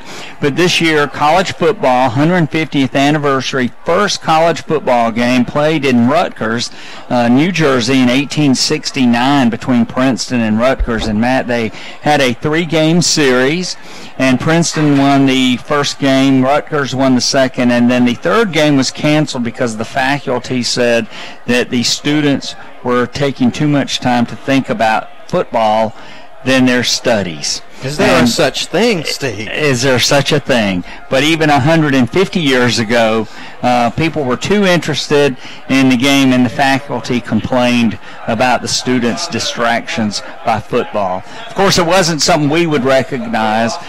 They could kick the ball forward, and they could use their head, but unlike soccer, they were allowed to move the ball forward with their hands, with their sides, with their abdomen, any other part of their body, and that was the transition that was being made from a football and rugby to something that looks more like what we experience. But if we dropped back down in a time machine, we wouldn't recognize it, but it is recognized as the first football game 150 years ago. Have you ever had the opportunity to go to the College Football Hall of Fame down there in Atlanta?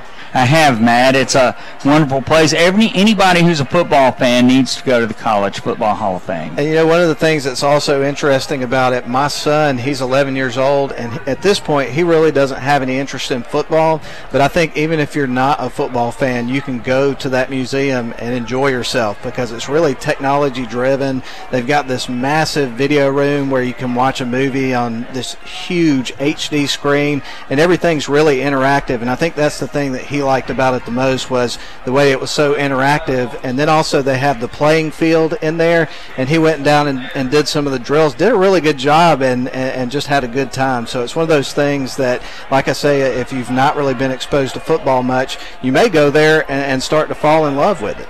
Oh, absolutely. There's so many things there for people to do in addition to see, and the evolution of the game is a prominent part of the appeal.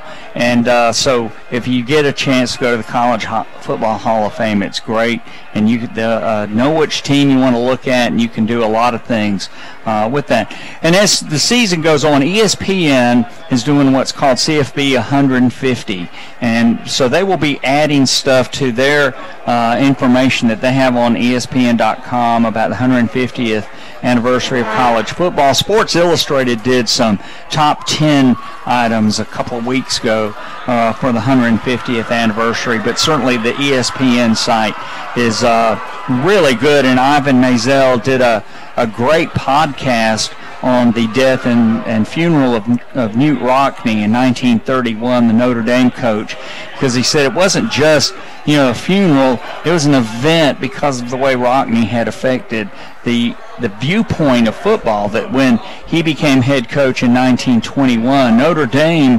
had a fairly good program, but the first 50 years of college football really did not have many games that crossed lines, and the Big Ten refused to allow Notre Dame to join the conference. That's pretty incredible, and I do want to mention this since we're on the topic of Notre Dame.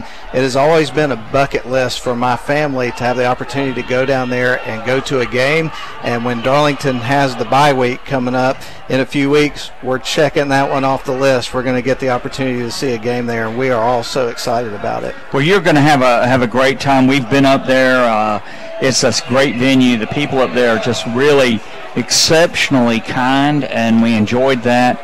And when we're talking about it, at that point, most teams didn't play outside of their region, but Notre Dame has a national schedule like their big game with Southern California. And part of it was the Big Ten refused to allow Notre Dame to join the conference. So Rockne reached out to other parts of the country, and at that point too, he knew that Notre Dame would have a good following all around the country because of it being a Catholic university and that Catholics around the country would support it. And it was the first university that played these national games. But up until then, it had been kind of a regional game, which leads me to ESPN's top 50 college football programs. A lot of these we'll know, but in the first 50 years, 3 teams combined won or shared 46 of the national championships. Wow, that is incredible. None of them has won a national championship since 1919. So basically the criteria here, a lot of it is weighted by national championships. Is that the way that looks? National championships, but also the impact of the program and football on the program, the consistency of the program. Because, for example, I noticed on here Michigan is number 6, but unless I'm badly mistaken, Michigan has the most wins in college football history in major college football, don't they? Yes. And win percentage. Yes, and they have 9 national championships. But they only have half as many as Yale. I gotcha. Wow. You know, because in the first 50 years, because Walter Camp became the first person to really organize college football, the rules of college football, pick an All-American team, was kind of concentrated in the East. So Yale is number 7 in the ESPN list with 18 national championships, and Harvard is number 13 with 13 national championships. Princeton is between them with 13 national championships, and Princeton was the last Ivy League school. In fact, I think it's the only Ivy League school to have a Heisman Trophy winner. Very and that was Dick interesting. Kazmaier, 1941. Interesting. And then there are, I guess, 3 teams that have 7 Heisman trophies. There's actually 4, but one of them had to give one of them back, and that would have been USC and Reggie Bush. But Yeah. I'm sure those will be things that get talked about as well. Yeah. But anyway, we'll be talking about different things. It's fascinating to see the evolution of a wonderful sport. All right, Matt, we're back for football now. Time is winding down on halftime, and Darllington is going to be kicking off to Pepperell. Pepperell will be going right to left on your radio dial to begin the second half. Pepperell defending the goal in front of the A.J. Huffman Athletic Memorial Center, named for A.J. Huffman, a Darllington student, a favorite of many of his classmates, who was tragically killed in 1967 in an auto accident. And he is honored, and his memory is honored by the A.J. Huffman Athletic Memorial Center. Darllington defending the goal in front of the concession stand to our left. And Brinson Sumner will tee it up for Darllington. He had 2 kickoffs into the end zone in the first half. So let's see if that. I'm not sure that's Brinson, but let's see. Here we go. Toe meets leather, and this is going to be a high end-over-end kick, and it's going to come down to a man at the 3. And the Pepperell wedge is right there coming upfield. He runs in by straight upfield, Matt, and the returner. Can't make out who that is. That was Trey Robinson again. Okay, Trey Robinson, but he brought the ball out to about the 25-yard line. And that's pretty average field position, especially since earlier we got to see just how fast Trey Robinson can run. So I would say overall that was pretty good kick coverage there by the Darllington Tigers. All right, and we'll see who got that kickoff. Let's see who it was. It was Brinson. All right, so Brinson Sumner with the kickoff, and it came down to about the 5. Okay, here we go. 1st and 10 for Pepperell at the 25. Moses hands the ball off, and the running back is going to be smothered under as he slides down the line of scrimmage, Matt, to his right, and Darllington had several players grab him, and he's finally tackled at the line of scrimmage. Yeah, that was Shannon White on the run. Tried to kind of run up the middle a little bit and then try to bounce out to the edge and find some room there, and the Darllington Tigers did a good job of setting the edge and bringing him down. 3 wideouts to the near side, 1 to the far side, loss of 1. Actually, 2nd down and 11. 3 down linemen for the Darllington Tigers. Moses in a shotgun formation. Here's the snap. He's looking over here for that bubble screen. He almost intercepted. Holy cow. Man. And that was number 9, Gil Maurer, Matt. He read that. He read it perfectly, and he almost intercepted that ball. And if he had, that would have been a touchdown. What a great play. Absolutely. Good play no matter what happens there. But like you mentioned, there was a lot of green grass in front of him, and if he would have been able to hold on to that, it would have been a touchdown. But that was still a great play. All right, 3rd down and 11. 2 wide outs to either side. And Moses is going to throw the ball complete, and he is going to be tackled immediately at the 24-yard line. That was Tyler Watkins, Matt, number 6, one of the Watkins boys, and he tackles him right there, and the Pepperell Dragons face a 4th and long and bring on the punt team. It just never ceases to amaze us how aggressive this Darlington defense is year in, year out. You lose some seniors that you think may make a difference, and Coach Atha and the rest of his team just coach them up, and they come out here and perform at a high level. They do, and you know, we've been thinking about how we're going to replace our linebackers. Tyler Watkins made a great play right then. And that is Peyton Rhodes, who's going to punt left-footed. That ball, it was spiraling, and one of Darlington's players, Matt, looked like he might have touched it, and then number 10, Joseph Marion, for some reason came running in there and grabbed that ball. Not exactly sure what was going through Joseph's mind, but I'm sure when he gets to the sideline, he'll have some explaining to do. Yeah, they'll get that decision straightened out here in a hurry, I'm pretty sure. I think that's the first time we've ever heard our executive producer yell or shriek in the press box. But boy, okay, here we go. Darlington's first possession of the second half, and the Tigers are going to have a 1st and 10 at their own 38 on the near hash mark. Luke Lewis just came in on offense, and he doesn't play offensive line very much, but glad to have him in there, Matt. So we will get to you the numbers of the players on the offensive line. We always want to make sure our linemen get credit. 2 wideouts to the far side. Darlington moved. Penalty flags everywhere. Yeah, I think Big Tate jumped on that one, it looked like. Yeah. And Tate's over here on the right side right now, Matt. So he's moved from the left tackle spot over to the right tackle spot. Cade Brock is still at center. Number 75, Davis Watson, he is over here at right guard. Now, let's see where Tate ends up. Now he's going back. Well, he's back over here. Actually, Darlington's running an unbalanced line with 3 linemen on the right side. Crowlin Rogers takes a snap, bounces inside. Now he bounces outside, and it's going to be a run out to close to midfield, and Tommy Atha is upset because it looked like a hot horse collar tackle on Colin Rogers. It was plain as day. Everybody over here on this sideline saw it. Tommy Atha was standing right on top of it. I thought the official would have picked that up, but I think that's going to be a missed call right there. All right, and you know, he took that direct snap, Matt. He ran up the middle, nothing there, and then bounced it outside.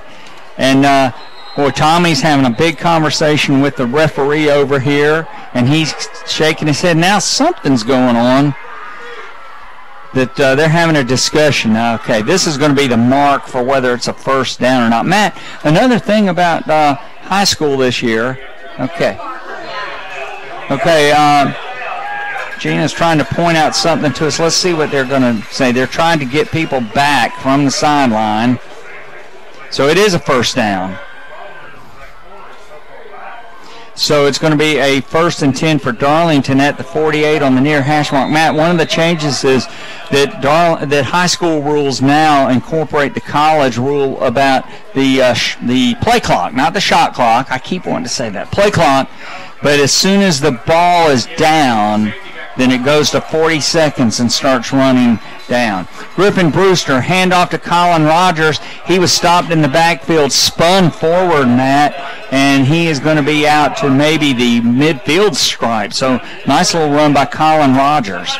Yeah, he got more than I thought he was going to out of that. There was a heavy traffic right there where the running lane presented itself, just a little bit of a gap for him to get through, and he got about as much as you can get in that situation. Yeah, so the play clock will start as soon as the ball is whistled dead, and the reason, of course, is that so many officiating groups had different ways that they would do it. So they would set the clock at different times, and so this makes it consistent across the board. 2nd and 8 at the midfield stripe.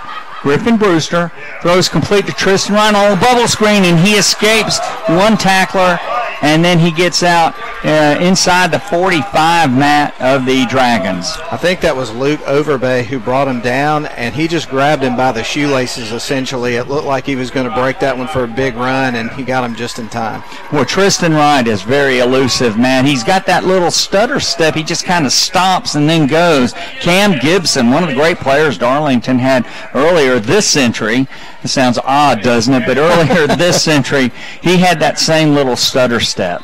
Time has wings, doesn't it? It does. It does. And I'm trying to catch them.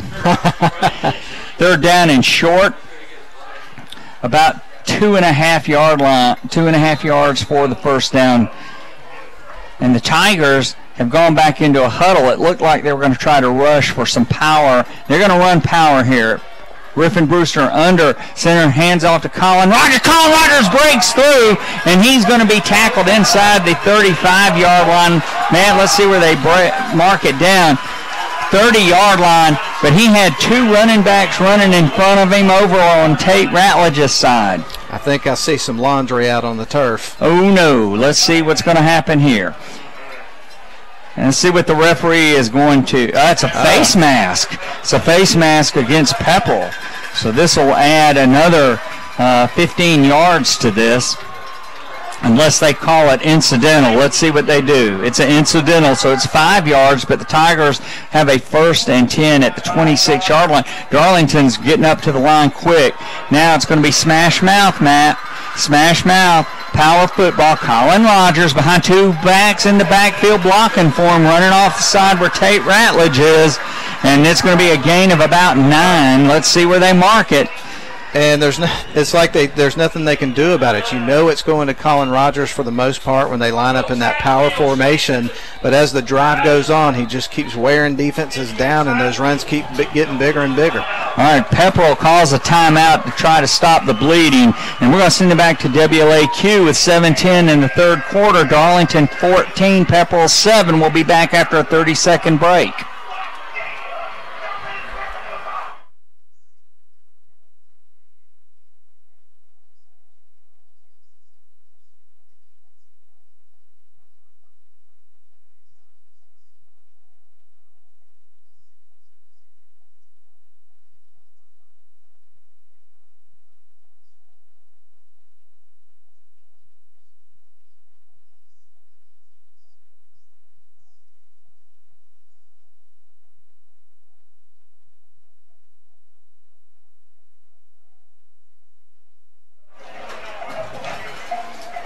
All right, back at Jerry Sharp Field at Chris Hunter Stadium. Matt, Darlington's put together a pretty good drive here. 2nd down and 2 at the 17-yard line of the Pepperell Dragons, and they're just running power I formation right now. Yeah, just running it right at them and wearing down the defense. And as we mentioned just before the break, Colin Rogers has been doing his part to wear down the defense, and his yardage is just getting greater and greater by run. And, of course, the penalty helped out this drive a bit as well just before the previous play. Yeah, and you got Tate Ratledge, Aiden Langford, and Cade Brock blocking to that left side. Man in motion is Colin Rogers. Now he stops. Griffin Brewster hands the ball off to Patrick Shelley coming to the near side. Man, I thought for a moment they might call a penalty on Darlington for having 2 men moving at the same time. But there's going to be a loss of about 4 on that play. Also in on that package, I believe, was Tyler Watkins. And let's see. We're seeing a flag. Yeah, there is a flag down. Let's see what the flag is.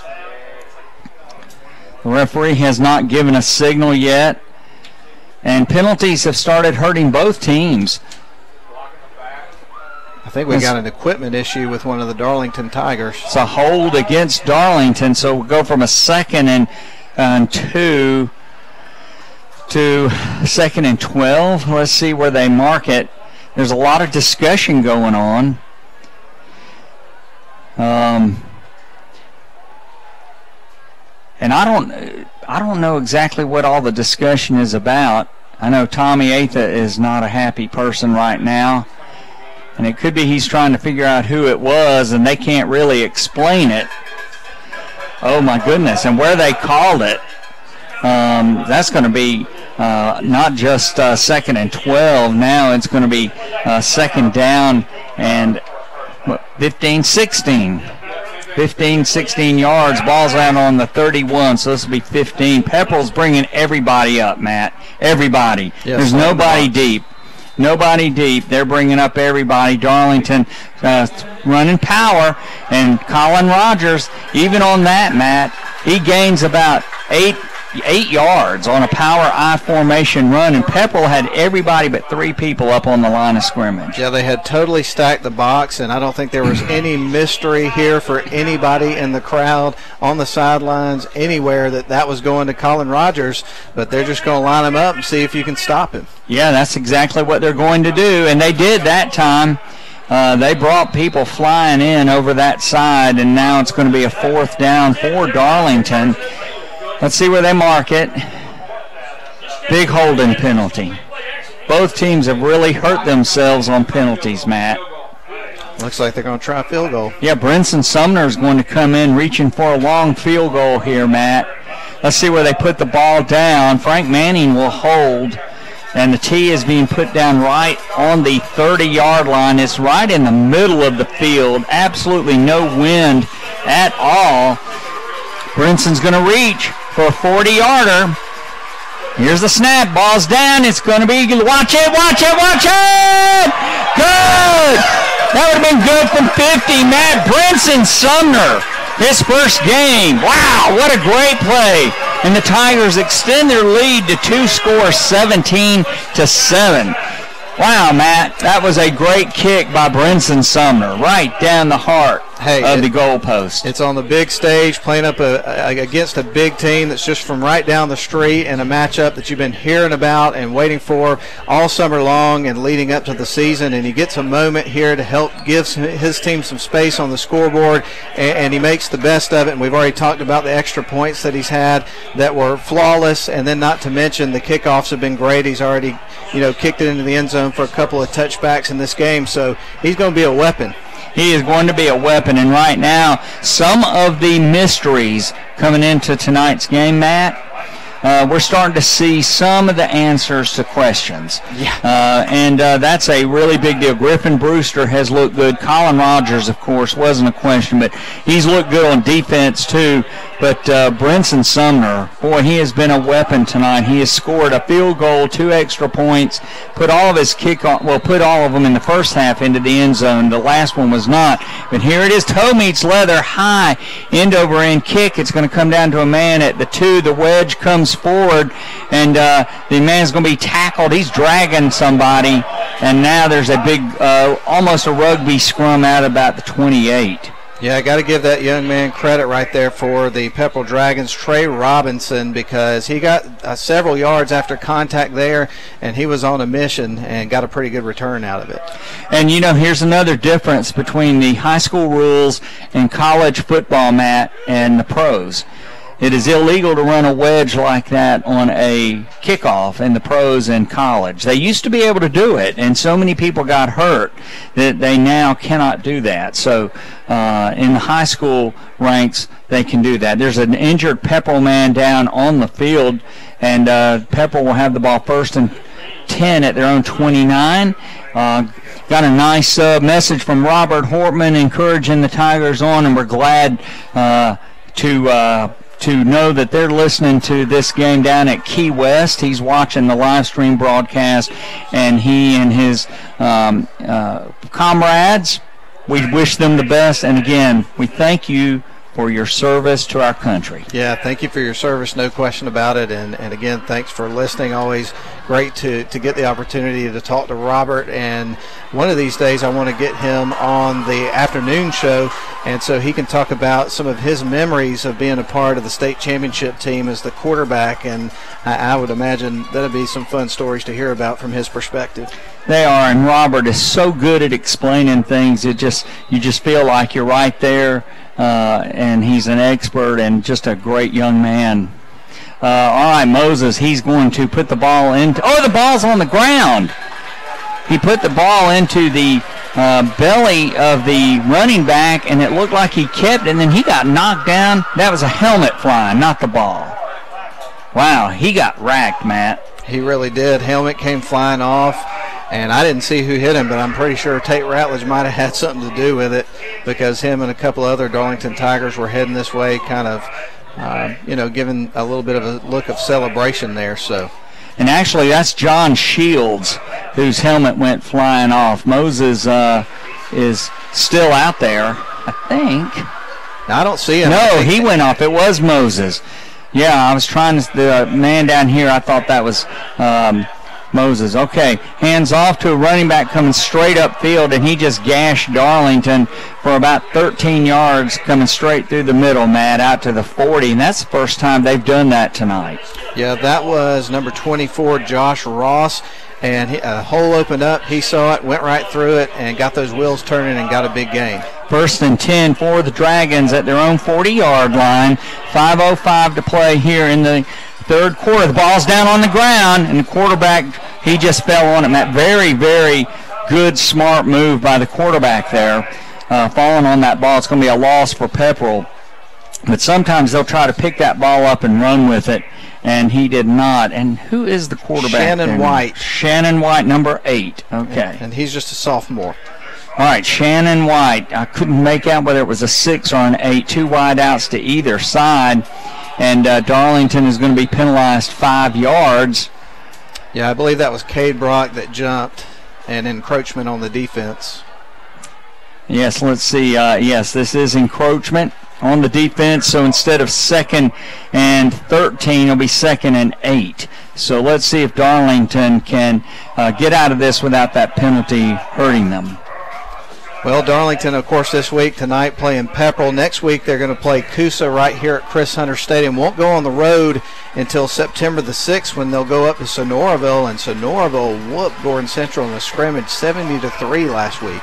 All right, Darlington up 17-7, and that's going to be a great pass from White to a man beyond the sticks. So it's going to be a 1st and 10 at the 48-yard line of Darlington, completed pass. And so Pepperell's on the move. Thomas Speed was the wide receiver on that play, by the way. All right, it's going to be a 1st and 10 for the Dragons at the Darlington 48-yard line. Darlington up by 10, 17-7, 4:13 to play in the third quarter. White back to throw. He's looking to his left. He's going to scramble, and he's going to pick up about 3 yards, Matt. Just danced along. He's got some athleticism. Yeah, he was looking to throw that ball, and as he was doing his checks, he realized that all of the wide receivers for Pepperell were covered very well, and so he ended up having to try to just tuck the ball and run, and got a little bit out of it, not a whole lot. 2nd down and about 7 for the Dragons. Shannon White in for Moses, who got hurt. He hands the ball to a running back going off the right side of the Pepperell line, who leans forward, Matt. There's a flag down right in the middle of the field. That's typically a holding call against the offensive line when the umpire throws it. And we're seeing the kind of matchup that we thought we'd see. This is a pretty close game. It's been very physical throughout. A lot of good athletic kids out there on the field. This has been a tremendous amount of fun. It has really been a good football game. And, of course, anytime Pepperell and Darlington match up, it is going to be a, what's the expression, slobber knocker? Yeah, that's one of them for sure. So this is going to be a holding penalty against the Dragons. So this will push the ball back. Let's see where it will end up. Darllington up 17-7. If you're just joining us, 3:34 in the third quarter. A lot of time left in the football game, but both of these teams have really been slugging it out with each other since the first quarter, which ended 14-7. Darllington has the only points match since then. Absolutely. So this pushes the ball back into Pepperell territory, back to their 46-yard line. The line to make is the Darllington 38.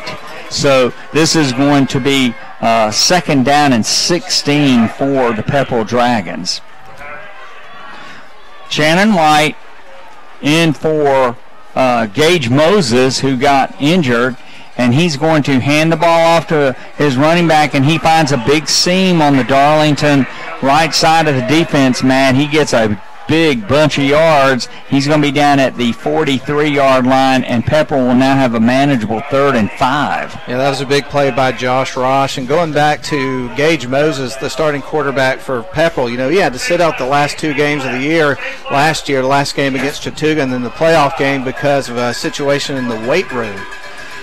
Yeah, so he wanted to play tonight, but he's been injured. It was actually on this drive. So number 8, Shannon White, the sophomore, has come in. Pepperell moving people around, 10 seconds on the play clock. White in the shotgun, man in motion, left to right, and he's going to hand it off, number 26, and he's trying to get to the first down marker, and he's going to be grabbed and dragged back. 2 flags coming Trey Robinson, and now let's see what the flags are about, but he did not make the first down. If they mark it where they have it at the 40, but let's watch the flags. And I sure hope this doesn't start getting chippy. Some games do, Matt, and it's been a clean game thus far. There have been some penalties. This looks like this is going to be a penalty against Darllington, the way the Pepperell sideline is acting. Yeah, and they were sort of a late arriving crowd tonight, but, man, they've started to really, throughout the night, fill up those stands on the opposite side. A good crowd for both teams tonight, as you would expect for a matchup like this. Yes, and people can drive to it, and, it's not that far away for anybody, It's not like Mount Zion coming up here. Yeah, not a lot of excuses on this one for sure. And, boy, a lot of talking has been going on. Yeah. And the referee's walking over here now. Personal foul against Pepperell. Personal foul against Darllington. They offset, so it will be 4th down and about 2. Well, Matt, we talk about chippiness, and then we get offsetting personal fouls. Yeah, and if you're Darllington, the thing that you have to do in this situation, you got a 10-point lead, got to reel those emotions back in. I know that previous penalty was on the Dragons, but you don't want to let those things get inside your head, especially when you have a lead like this. You really don't, Matt, and I was wrong. It's not 4th down. It's 3rd down and about 2. The line to make, well, no, it is 4th. Okay, so now they have corrected it to the way I saw it. So 4th down and 2 for Pepperell. 2 wide outs to either side. Shannon White, he is in for the injured Gage Moses. He's got a single setback, almost a pistol formation. Darllington bringing up extra people, and now there's been a timeout called. Let's see, who called timeout? Pepperell called timeout. So timeout on the field, 2:13 to play in the third quarter. Darllington up 17-7. We're going to send it back to WLAQ for a 30-second commercial break.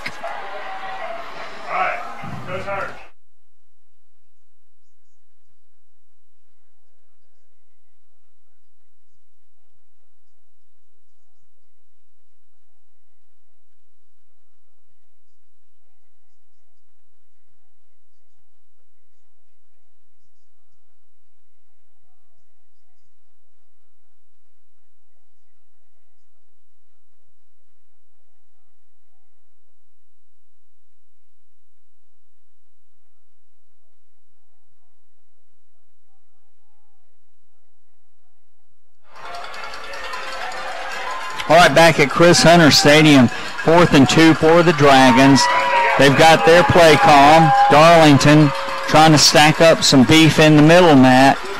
Of course, they've still got a deep man at the safety position, and Patrick Shelley out here, he is playing soft on his man. So Darllington is not playing as if Pepperell will definitely run the ball, trying to cover all their their bases here, to use a metaphor that doesn't actually apply to football, but we will. 4th down and 2. Shannon White in shotgun formation. Darlington bringing up extra people.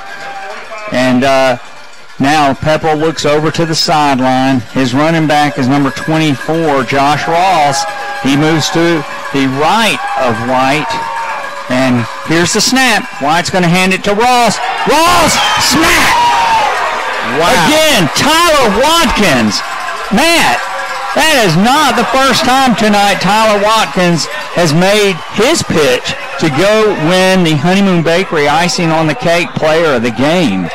Wow, he came shooting up from his linebacker spot, and he just laid the wood to Ross, and Darlington takes over on downs. And that felt, I know it was a big stop in any situation, but in this situation that Pepperell's in right now, for Darlington to come up with a stop like that, in a lot of ways I think that's kind of demoralizing, because on this particular drive you lose your starting quarterback to an injury, you have an opportunity to convert there with a short yardage situation, and you can't come up with it, and so Darlington needs to strike fast here on this drive, I think. Yeah, this is one. Tyler Watkins, Matt, 2 great plays, and you know, the Honeymoon Bakery Icing on the Cake Player of the Game, and those chocolate cakes and Italian cream cake. Whew. I think I'm going to treat myself tomorrow morning. Yes, Colin Rogers takes a handoff, Matt. He sidesteps a tackler and then moves upfield for about a gain of 2, but that could have been no gain at all. Colin Rogers, again, just a wonderful running back with very good balance. Yeah, he is a joy to watch, and we had a lot of fun watching him last year, and he carried quite a bit of the load, probably more so than he would have without the injury of Griffin Brewster earlier in the season, and I think he really embraced it. I think he wants to get the rock as much as possible, and when he gets it, he makes the most of it. Tyler Watkins is in on offense now as a blocker. Darlington starting to milk the clock a little bit, down to 10 on the play clock. Griffin Brewster, he hands the ball to Colin Rogers. Colin Rogers on that sweep, cuts it upfield. He crosses the 45, Matt, out to about the 46. Darlington's going to have a 3rd down and 5. The Tigers can actually run this clock down to about 40 seconds here in the quarter before the ball has to be snapped. So you can see them now. The hurry up is gone, and now they're just milking the clock. Well, since you were giving baseball references, I think that was probably my cue to give you an update on the Atlanta Braves game. They're playing the Mets tonight, of course, on the road, and right now they are tied at 1 apiece in the top of the 8th. All right, Braves doing very well this year, on a path to an Eastern Division title if they can keep it up. Griffin Brewster, 2 wide outs to either side. Pepperell bringing up extra people in the gap. A delay to Colin Rogers, and that did not fool anybody.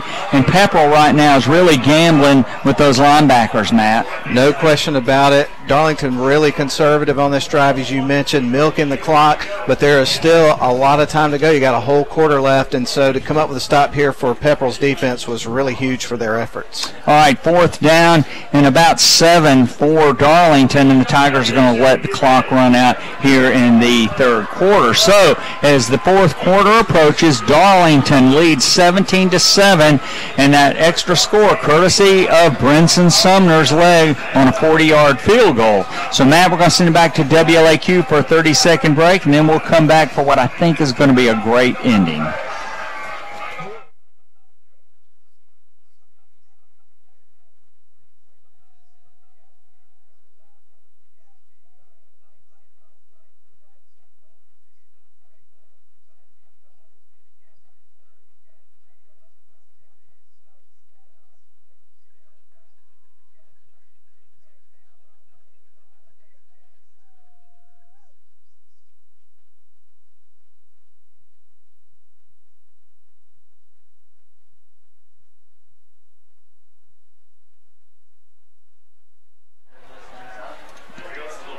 All right, back at Chris Hunter Stadium, 4th quarter beginning here. Tate Ratledge will punt the football for the Darlington Tigers on a 4th and 7.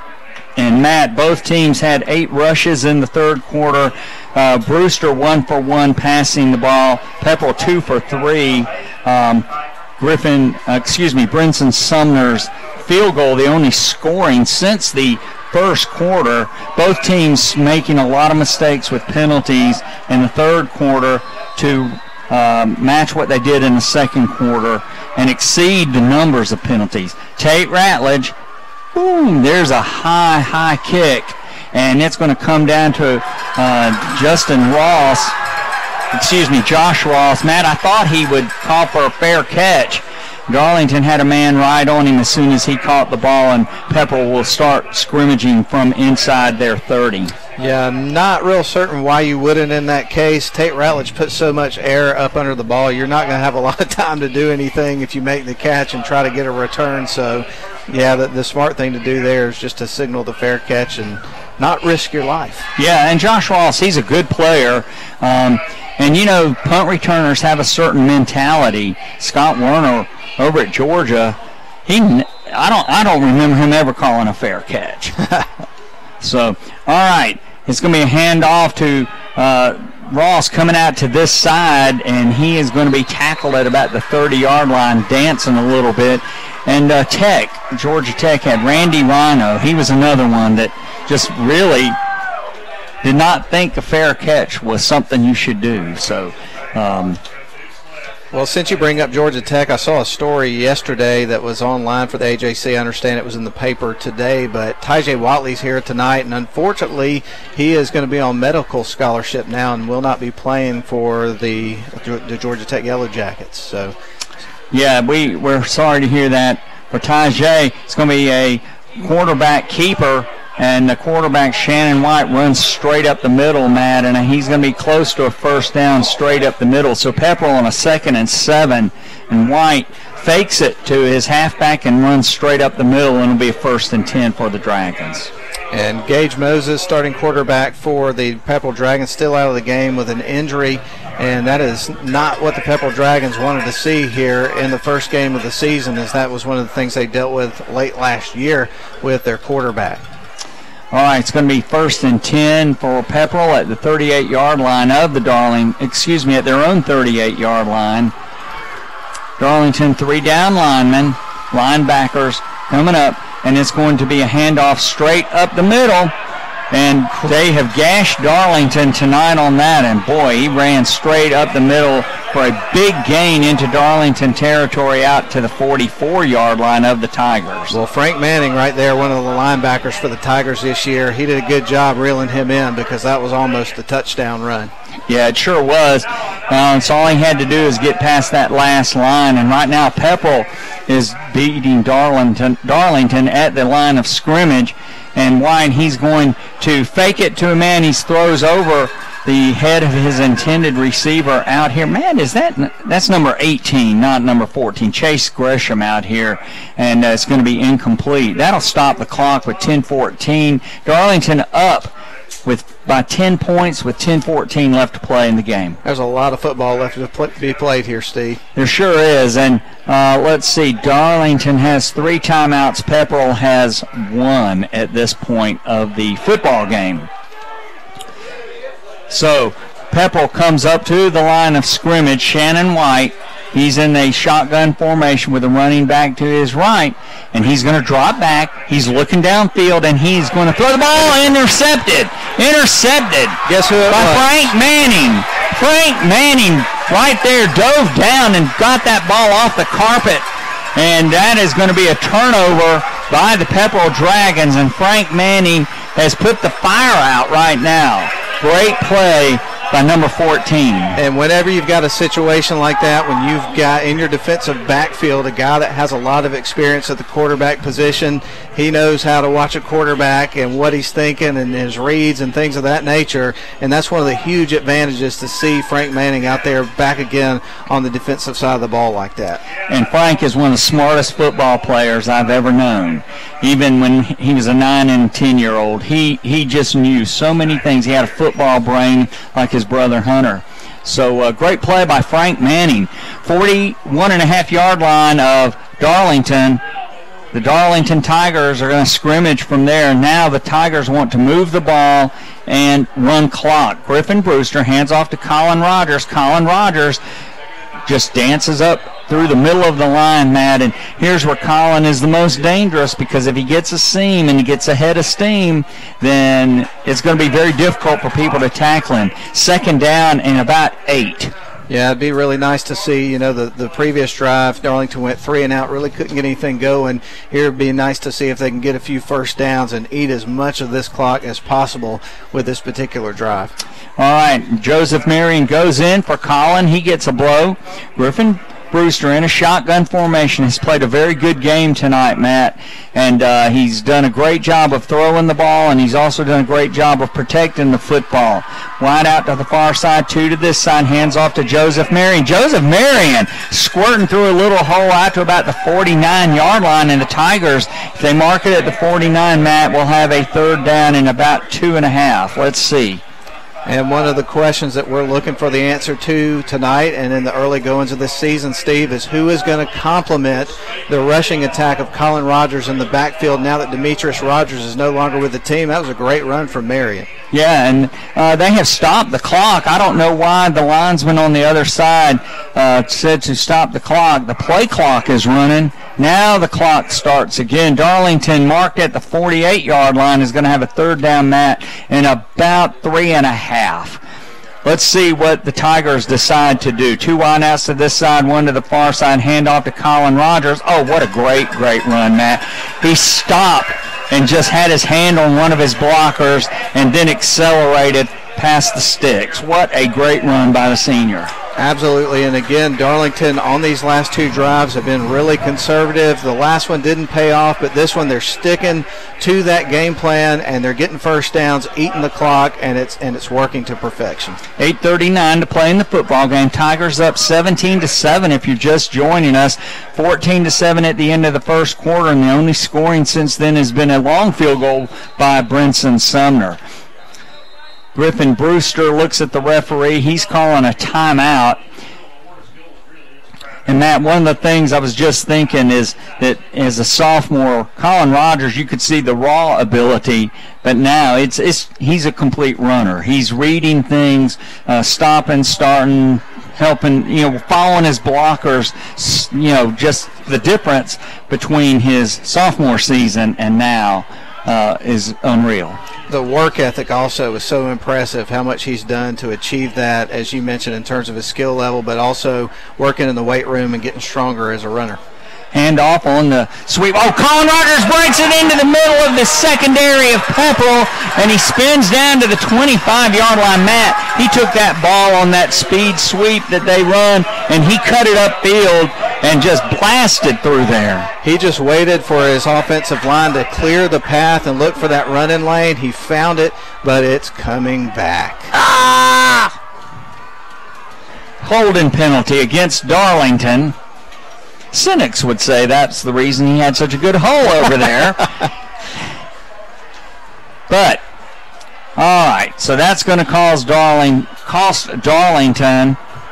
a lot, because that's a huge penalty, because now instead of a first down at the 25-yard line, you've got a first down at your own 42. The line to make is the 38 of Pepperell. So that's 26 yards the Tigers now have to get. 7:56 left in the game, Steve. 17-7, Darlington over Pepperell, 10-point game. Interesting night here.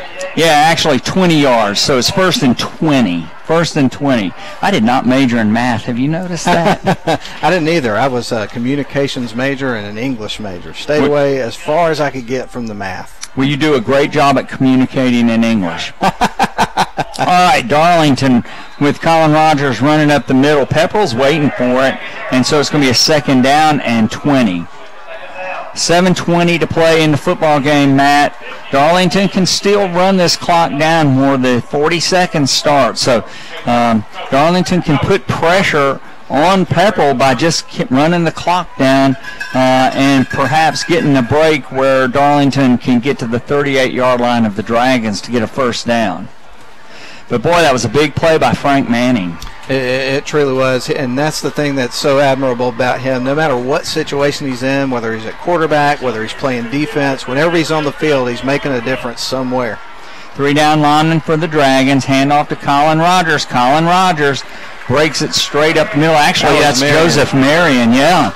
Joseph Marion breaks it straight up the middle, not getting, big gaps or big gulps of yardage, if you will, but getting enough to just move it. 3rd down and about 15 for Darlington, and I suspect we'll see a run of some sort, something to keep the clock moving. Yeah, I have a tendency to agree with you, and here comes Colin Rogers in for Marion, so how much you want to bet it's going to be in his hands in just a couple of moments. Yeah, and something we have not seen in a long time. I can't say it too loud because the Pepperell coaches are next to us. The wraparound draw. No. It'll pop up at some point, but will it be in the first game of the season? I don't know. All right, Darlington is going to let the play clock run all the way down and call a timeout, Matt. So we're going to send it back to WLAQ with 5:58 to play in the football game. 17-7 Tigers. Don't go away. We'll be back in 30 seconds.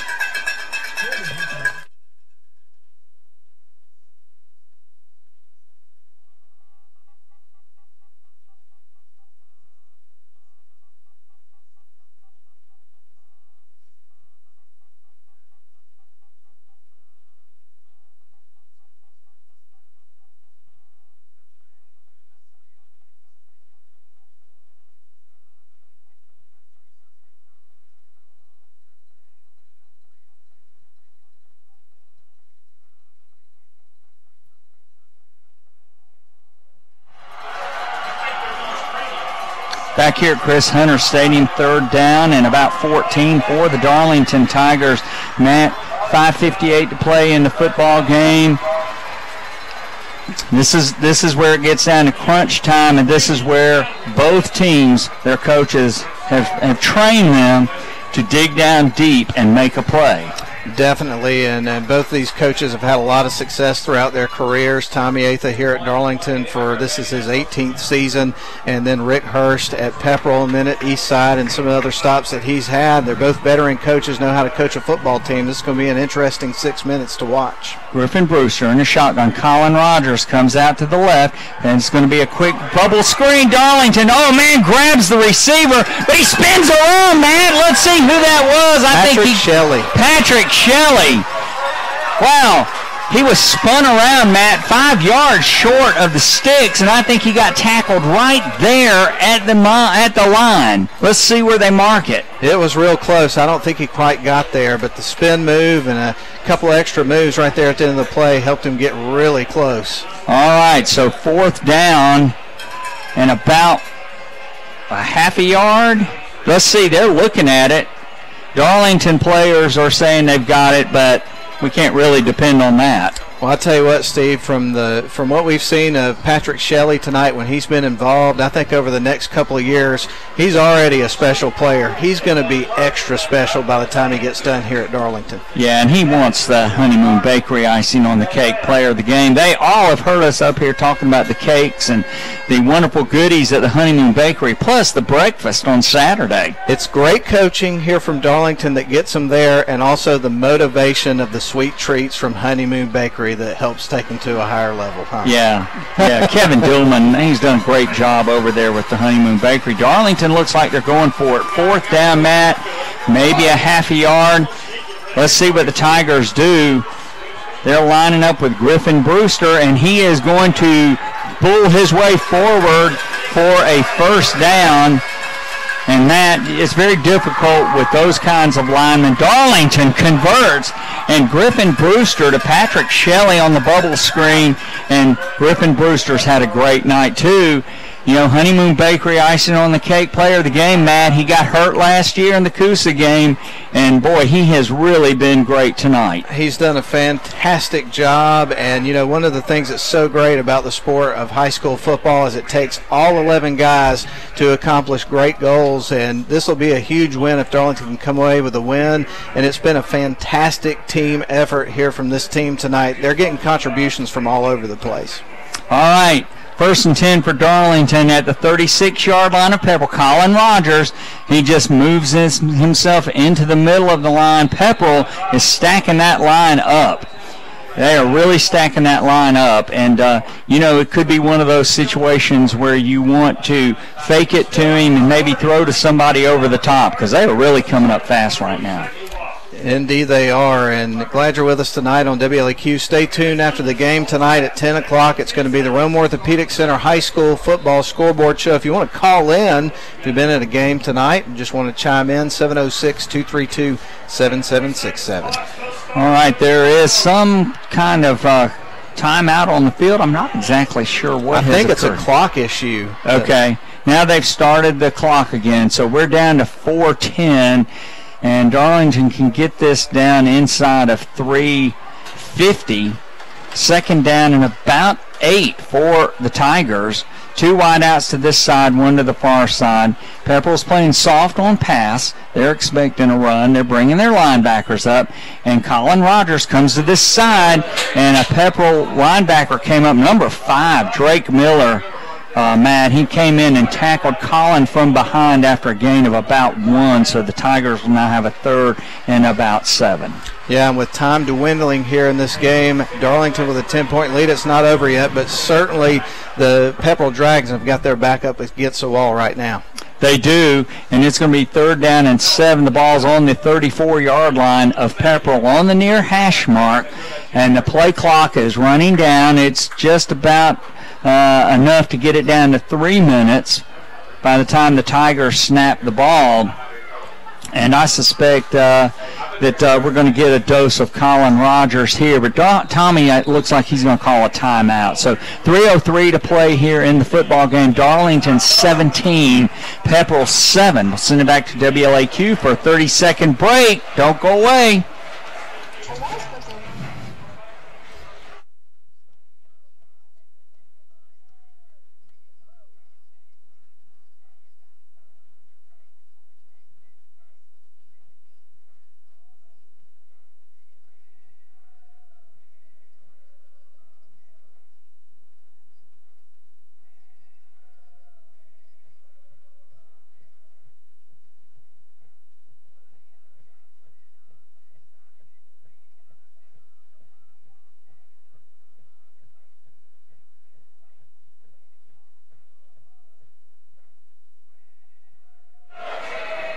All right, back at Chris Hunter Stadium. Matt, my favorite thing at the Honeymoon Bakery is the chocolate fudge cake, chocolate icing on chocolate cake. Philip Edge loved the Italian cream cake.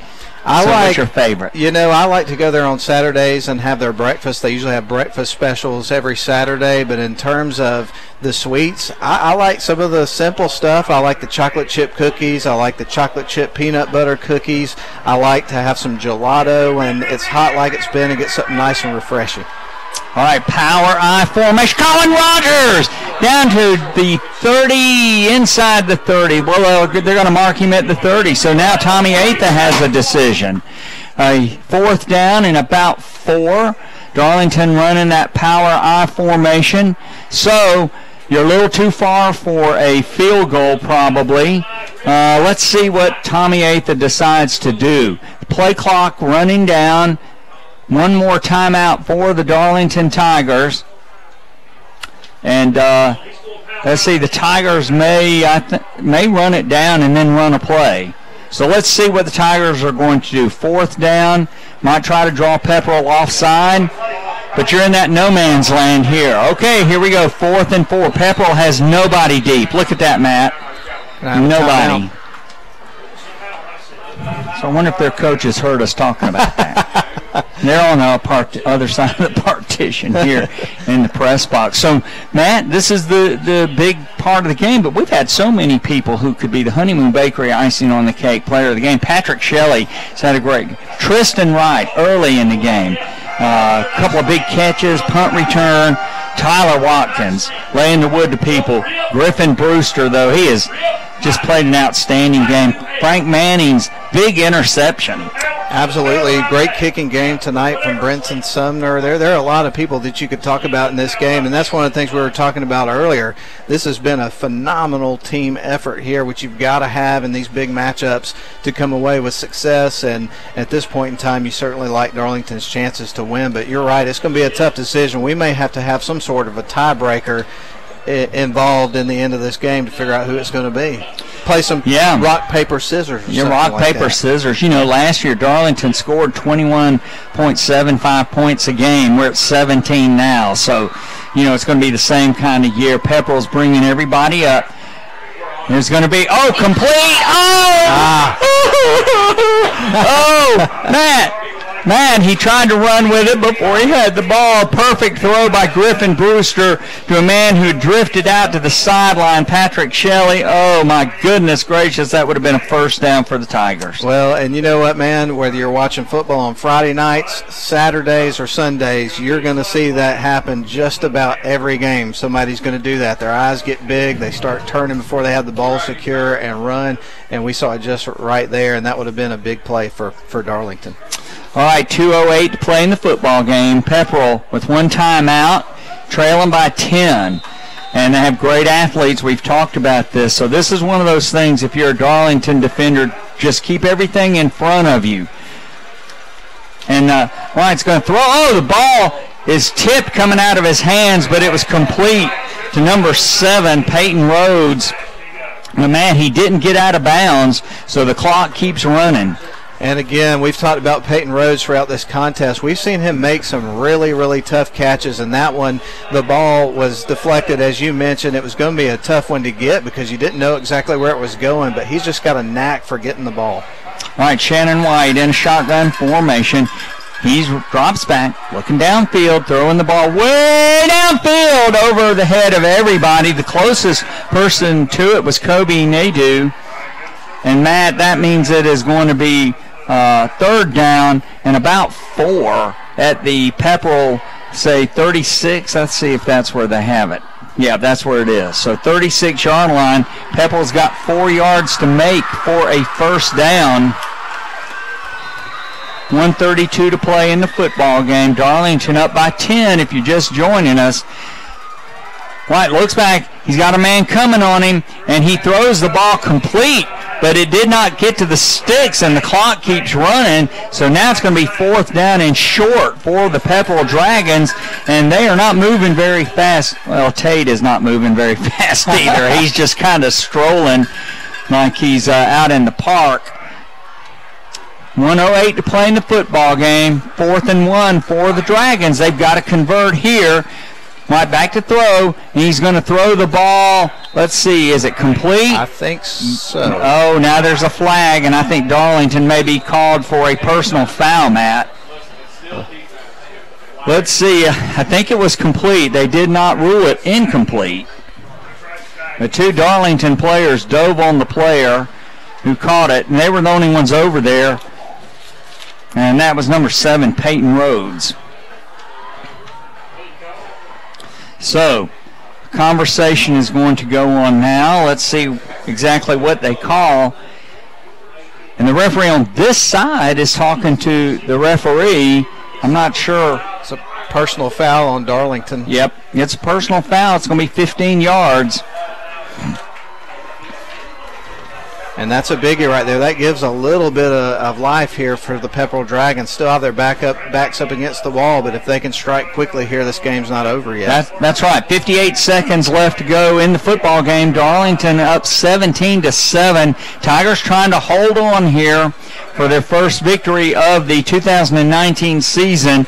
And Pepperell with Shannon White at the controls trying to save themselves. And White, he's throwing the ball downfield, and he throws it over the head of his intended receiver, and that was good coverage there by Hampton Watkins. Well, it appears with this young quarterback that maybe the accuracy is not there yet, but he shows that he's got a pretty good arm, and I think if he can get zeroed in, he's going to have a future. Yeah, Hampton wasn't looking back, but for the receiver to catch that ball, he might have had to place it right on Hampton's head to get it to him. That's how close he was. It was good coverage, but he didn't look back. 2nd down and 10 at the 41-yard line of Darllington. 52.9 seconds left in the football game. The Darllington linebackers and defensive backs are playing soft. White back to throw. He's going to look the ball or throw the ball downfield. It was short of the first down marker. It was an incomplete pass, and Pepperell might have gotten a break there because if he catches that ball and gets tackled in bounds, the clock keeps running, and it's not a first down. And Patrick Shelley got his hands in on that one and deflected it out of bounds. That was a good play. All right, third down for the Dragons, and they're getting to the point now with 48 seconds left. They've got to get the ball downfield. They can't throw anything underneath and get the man tackled before he gets to the first down marker because that will really cost them a lot of time. All right, White in shotgun. Here's the snap. He's looking downfield. Got men on him. Completes to a man, and he gets tackled at the 37, 38-yard line. And Pepperell must use their final timeout now, Matt. And that's a big play, throwing that ball underneath, because that's all your timeouts. Tyler Watkins with another big stop. Yeah, Tyler Watkins looking for that Honeymoon Bakery icing on the cake player of the game. Matt, this is one of those games, it's really hard to decide because you've had so many people who have played such an important role in different things they've done from the beginning of the game to now. You know, at this point in time, for me, not looking at the numbers, I would be inclined for Griffin Brewster to get the award because he's done a great job tonight. He's made some good throws when he's had to just kind of manage the game and help grind out the clock. He's done a good job. Obviously, he's had a lot of help from Colin Rogers in the running game and the offensive line. But watch a young man battle back from an injury like that and come out and be as strong as he's been in this game, it's impressive. Yeah, he was 6 for 7 in the first half, and he is, let's see, in the second half, he is 1 for 3. So, you know, he's done a great job. So we'll see. We'll have to. It was a good throw down here, you know, and I agree. He's really played a great game. Fourth down and about 7 for Pepperell. White looks down the field. He's got to get that ball down the middle of the field. Intercepted by Darllington in the middle of the field. That's Kobe Nadeau, number 45. And so that is going to seal the deal for Darllington. And Darllington, unless something crazy happens, and Matt, if something like that happens, whew, we wouldn't want to see that. 32 seconds left to play here in the football game. Darllington up 17-7. All the Tigers have to do is snap it one time, take a knee, and that will be it, because the 40-second clock will start, and we're already inside of that. So Darllington about to go to 1-0 on the season. We don't want to say it too soon, but, you know, it would take some kind of really unusual thing to happen, not like the New York Giants when they tried to run a play late in the game and the ball got fumbled. And the Philadelphia Eagles scored a touchdown. Oh, that was years ago. So, all right. And Griffin Brewster takes a knee, and the clock is going to run out. Well, the play clock is showing 8 seconds, but it's a 40-second required clock. So, I tell you what, now this is what I do like to see, though. Both teams, they're hugging each other out there, shaking hands with each other, and this is what you like to see, Matt. You know, a hard-fought football game by people who respect each other. And, you know, Darllington winning 17-7. And, Matt, you know, you go back, and we will talk about, let's see how much time we got. We're close to 10 o'clock, but we'll come back after a couple of short messages and give you a wrap-up of the game. 17-7, Darllington a winner tonight over the Pepperell Dragons. We'll be right back after a couple of short messages.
Well, Matt, great outcome for the Darlington Tigers tonight. If you're a Darlington fan, Darlington 17, Pepperell 7, a hard-fought game.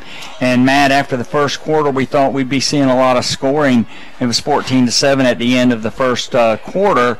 But then as the game progressed, it just became the kind of game we expect with Darlington and Pepperell, in which you get down in the trenches and it's mano-mano, and it's I'm going to hit you and you can hit me and I'm going to hit you back, and just a great football game from the standpoint of old-time football, that you would see that and not as much of these open offenses. Definitely, and I think that one of the things that is interesting about the game that we saw tonight, in the first half we saw a little bit more passing than we did in the second half from Griffin Brewster, and you know that part of the game is certainly there if you need it. In the second half, they built a 10-point lead and then played conservatively, running the football. You didn't see Griffin throw the ball that much, and so it is good to see that Darlington's going to be the type of team that has some dimension on offense that can win different types of games that you're going to see throughout the season. So it's going to be interesting to see what kind of different situations with the offense you see in different games this year, because they can do a lot of different things. Yeah, and to highlight that, after we go through some stats, we'll just be talking about so many different people, or as we go through the stats, so many different people doing different things. Anyway, for the football game, Darlington had 9 possessions. One was the last possession where Griffin took a knee, so really 8 possessions for both teams. Darlington ran the ball 37 times. Griffin Brewster 8 for 10 passing the ball. So Darlington with 47 total plays, 9 first downs, 4 punts by Tate Ratledge, including a really great 54-yard punt that turned the field in the first quarter that really helped the Tigers out. Pepperell, again, we talked about it during the break, Matt, but Pepperell only ran the ball 19 times compared to 21 passes, and I don't think that's what Coach Hurst wants to do. So they've got to become more physical and run the ball, I think, if they're going to do what they want to do this year. I thought it was kind of interesting because we did see the speed from several guys, but it didn't seem to me like Pepperell at this point in time had much of a power running game and guys that you can get out there and gash you for 4 or 5 yards at a time. It was usually situations where you got them out into space and had some speed and came up with big plays. And then at the